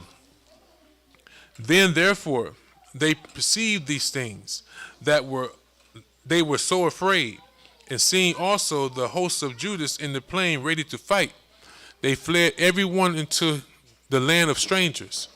And Judas returned to spoil the tents, where they got much gold and silver and blue silk and purple of the sea, and great riches. After this they went home and sung a song of thanksgiving and praised Ahayah in heaven, because it is good, because his mercy endureth forever. Thus Israel had great deliverance that day. Now all the strangers that had escaped came and told Lysias what had happened, who, when he had heard thereof, was confounded and discouraged, because neither such thing as he would were done unto Israel, nor such things as the king commanded him was come to pass. The next year, therefore followed Lysias, gathered together 3,000 choice men on foot, and 5,000 horsemen, that he might subdue them. So they came into Idumea, and pitched their tents at Bethshur. And Judas met them with 10,000 men. And when he saw that mighty army, he prayed and said, Blessed art thou, O Savior Israel, who did quell the violence of the mighty man by the hand of thy servant David, and gave the hosts of strangers into the hands of Jonathan the son of Saul, and his armor bearer. Shut up this army in the hand of thy people Israel, and let them be confounded in their power and horsemen. Make them to be of no courage, and cause the boldness of their strength to fall away, and let them quake at their destruction. Cast them down with the sword of them that love thee, and let all those that know thy name praise thee with thanksgiving. So they joined battle, and there were slain of the host of Lysias about 5,000 men before them that were slain. Now when Lysias saw his army put to flight, and the manliness of Judas' soldiers, and how they were ready either to live or die valiantly, he went into Antiochia, and gathered together a company of strangers. And having made his army greater than it was, he purposed to come again to Judea. So said Judas and his brethren, Behold, our enemies are discomfited. Let us go up to cleanse and dedicate the sanctuary. Upon this, all the hosts assembled themselves together, and went up until Mount Zion.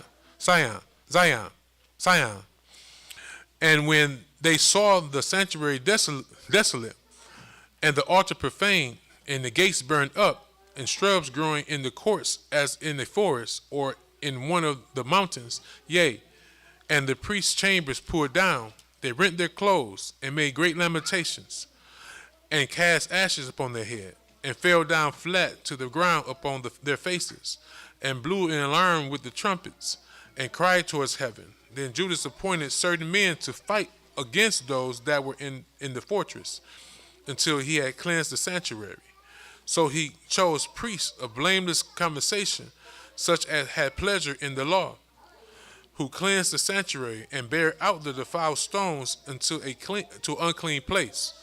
And when as they consulted what to do with the altar of burnt offerings, which was profane, they thought it best to pull it down, lest it should be a reproach to them, because the heathen had defiled it. Wherefore they pulled it down, and laid up the stones in the mountains of the temple in a convenient place, until there should come a prophet to show what should be done with them. Then they took whole stones according to the law, and built a new altar according to the former, and made up the sanctuary, and the things that were within the temple, and hallowed the courts. They made also new holy vessels, and into the temple they brought the candlestick and the altar of burnt offering and of incense and the table. And upon the altar they burnt incense, and the lamps that were upon the candlesticks they lighted, that they might give light in the temple. Furthermore, they set the loaves upon the table and spread out the veils, and finished all the work which they had begun to make. Now on the 25th day of the month of the 9th month, which is called the month Caslu, in the 148th year, they rose up betimes in the morning, and offered sacrifice according to the law upon the new altar of burnt offerings, which they had made. Look, at what time and what day the heathen had profaned it, even in that was it dedicated with songs and sistren and harps, with song and sistrens and harps and cymbals. Then all the people fell upon their faces, worshiping and praising Ahayah, the God of heaven, who had given them good success. And so they kept the dedication on the altar 8 days, and offered burnt offerings with gladness, and sacrificed the sacrifice of deliverance and praise. They decked also the forefront of the temple with crowns of gold and with shields, and the gates and the chambers they renewed, and hung doors upon them. Thus there was very great gladness among the people, for that the reproach of the heathen was put away. Moreover, Judas and his brethren with the whole congregation of Israel ordained that the days of the dedication of the altar should be kept in their season from year to year by the space of 8 days, from the 5th and 20th day of the month Caslu, with mirth and gladness. At that time also they builded up the Mount Zion, with high walls and strong towers round about, lest the Gentiles should come and tread it down, as they had done before. And they set their garrisons to keep it, and fortified but sure to preserve it, that the people might have a defense against Idumea. Last precept. John chapter 19, verses 22 and 23. So we're going to finish showing that this was ordained by the Most High, not man. Even the Messiah and his family and all the Hebrews kept this holy day as we are commanded to keep it. John chapter 19, verses 22 and 23. Con, when everyone's there. And it reads, it says, Pilate answered, what I have written, I have written. Then the soldiers, am I right one? Mm-hmm. This ain't it. Oh, that's not it. Is it 9?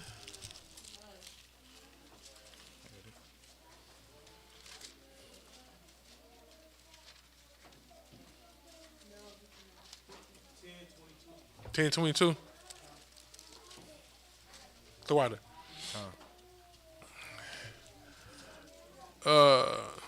Okay. John chapter 10, verse 22 and 23. And it was at Jerusalem the feast of dedication, and it was winter. And Yasha walked in the temple in Solomon's porch. Then came the Hebrews round about him and said to him, how long do thou make us to doubt? If thou be Messiah, tell us plainly. So we're seeing that the Messiah and the Hebrews were still celebrating the Feast of Dedication. It was ordained by the Most High, not man. So we are to keep this day. Not much to be said. I mean, the story is kind of self-evident. But more importantly, I would like for us, as we said during the lesson, and that's why I love his holy days. Because in most of them we are going over the testimonies to strengthen us. So not this for the great battle that is set to come if we live to make it to see that day, but the little battles, we must have the same fortitude the same conviction. And that's why I was saying, like, I've told people, like, don't let Satan come between us and cause strife, and you got to argue with your brother or your sister, and then you fall away from the faith and say, well, it's his fault. No. The mentality, whether it's the government trying to kill us or it's a conflict between our brothers and sisters, be willing to be obedient and say, I'm not going to sin before my God. I'd rather die by keeping his laws. Because it's written that he that's faithful in little thing is faithful in much. He that's faithful in much is faithful in little. So regardless if we think it's small or it's great, we must have the same conviction as these brothers and sisters. Because it's the smaller battles that you can prepare for the game, but you can hurt yourself in practice. You know what I'm saying? And you will make it to the game. You know what I'm saying? So we're dealing with each other. We started talking about feelings. Let not say, because we see that, that's part of the battle. Let's not ever have malice or anything negative in our hearts concerning our brothers and our sisters, anyone. You know what I'm saying? Like, even somebody in the world. Like, I love the scripture and how to deal with it. Setting out an enemy, instead of a friend, being out an enemy. Whatever Satan got in your heart, let it go. Like I say all the time, it ain't worth it. You know what I'm saying? Let it go.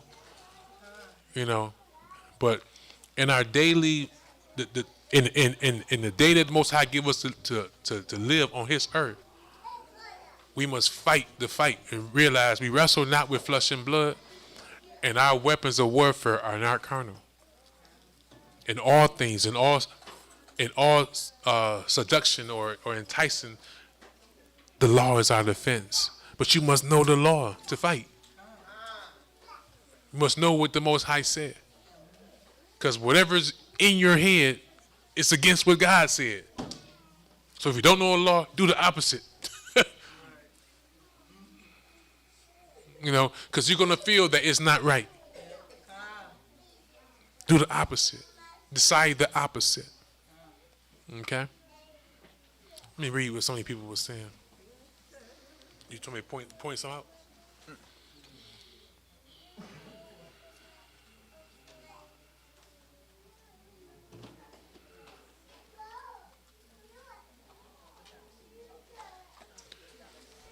Yep, Dorian, that's absolutely true.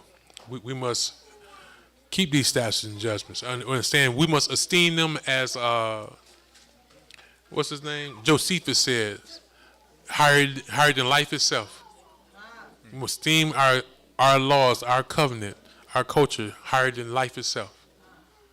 Okay? With that, I pray that everybody have an understanding with the feast of dedication. This is the history of that. It's a lot of battles. It was through a time when Satan was really trying to attack us. But the Most High redeemed the righteous, right? And set it as a memorial. And we see that Satan's religion that would be at the end of time was established during this time and it's going to carry out into the end. But he has set up a religion that is totally against the laws of the God of the Hebrews. Okay? So, fear God and keep His commandments. Celebrate these 8 days. I pray that we don't see each other at the close of this holy day, that we get together throughout this week, break bread, or at least be together. Okay? It's an 8-day feast. Okay? With that, I love y'all. Bid y'all Godspeed. Shabbat Shalom.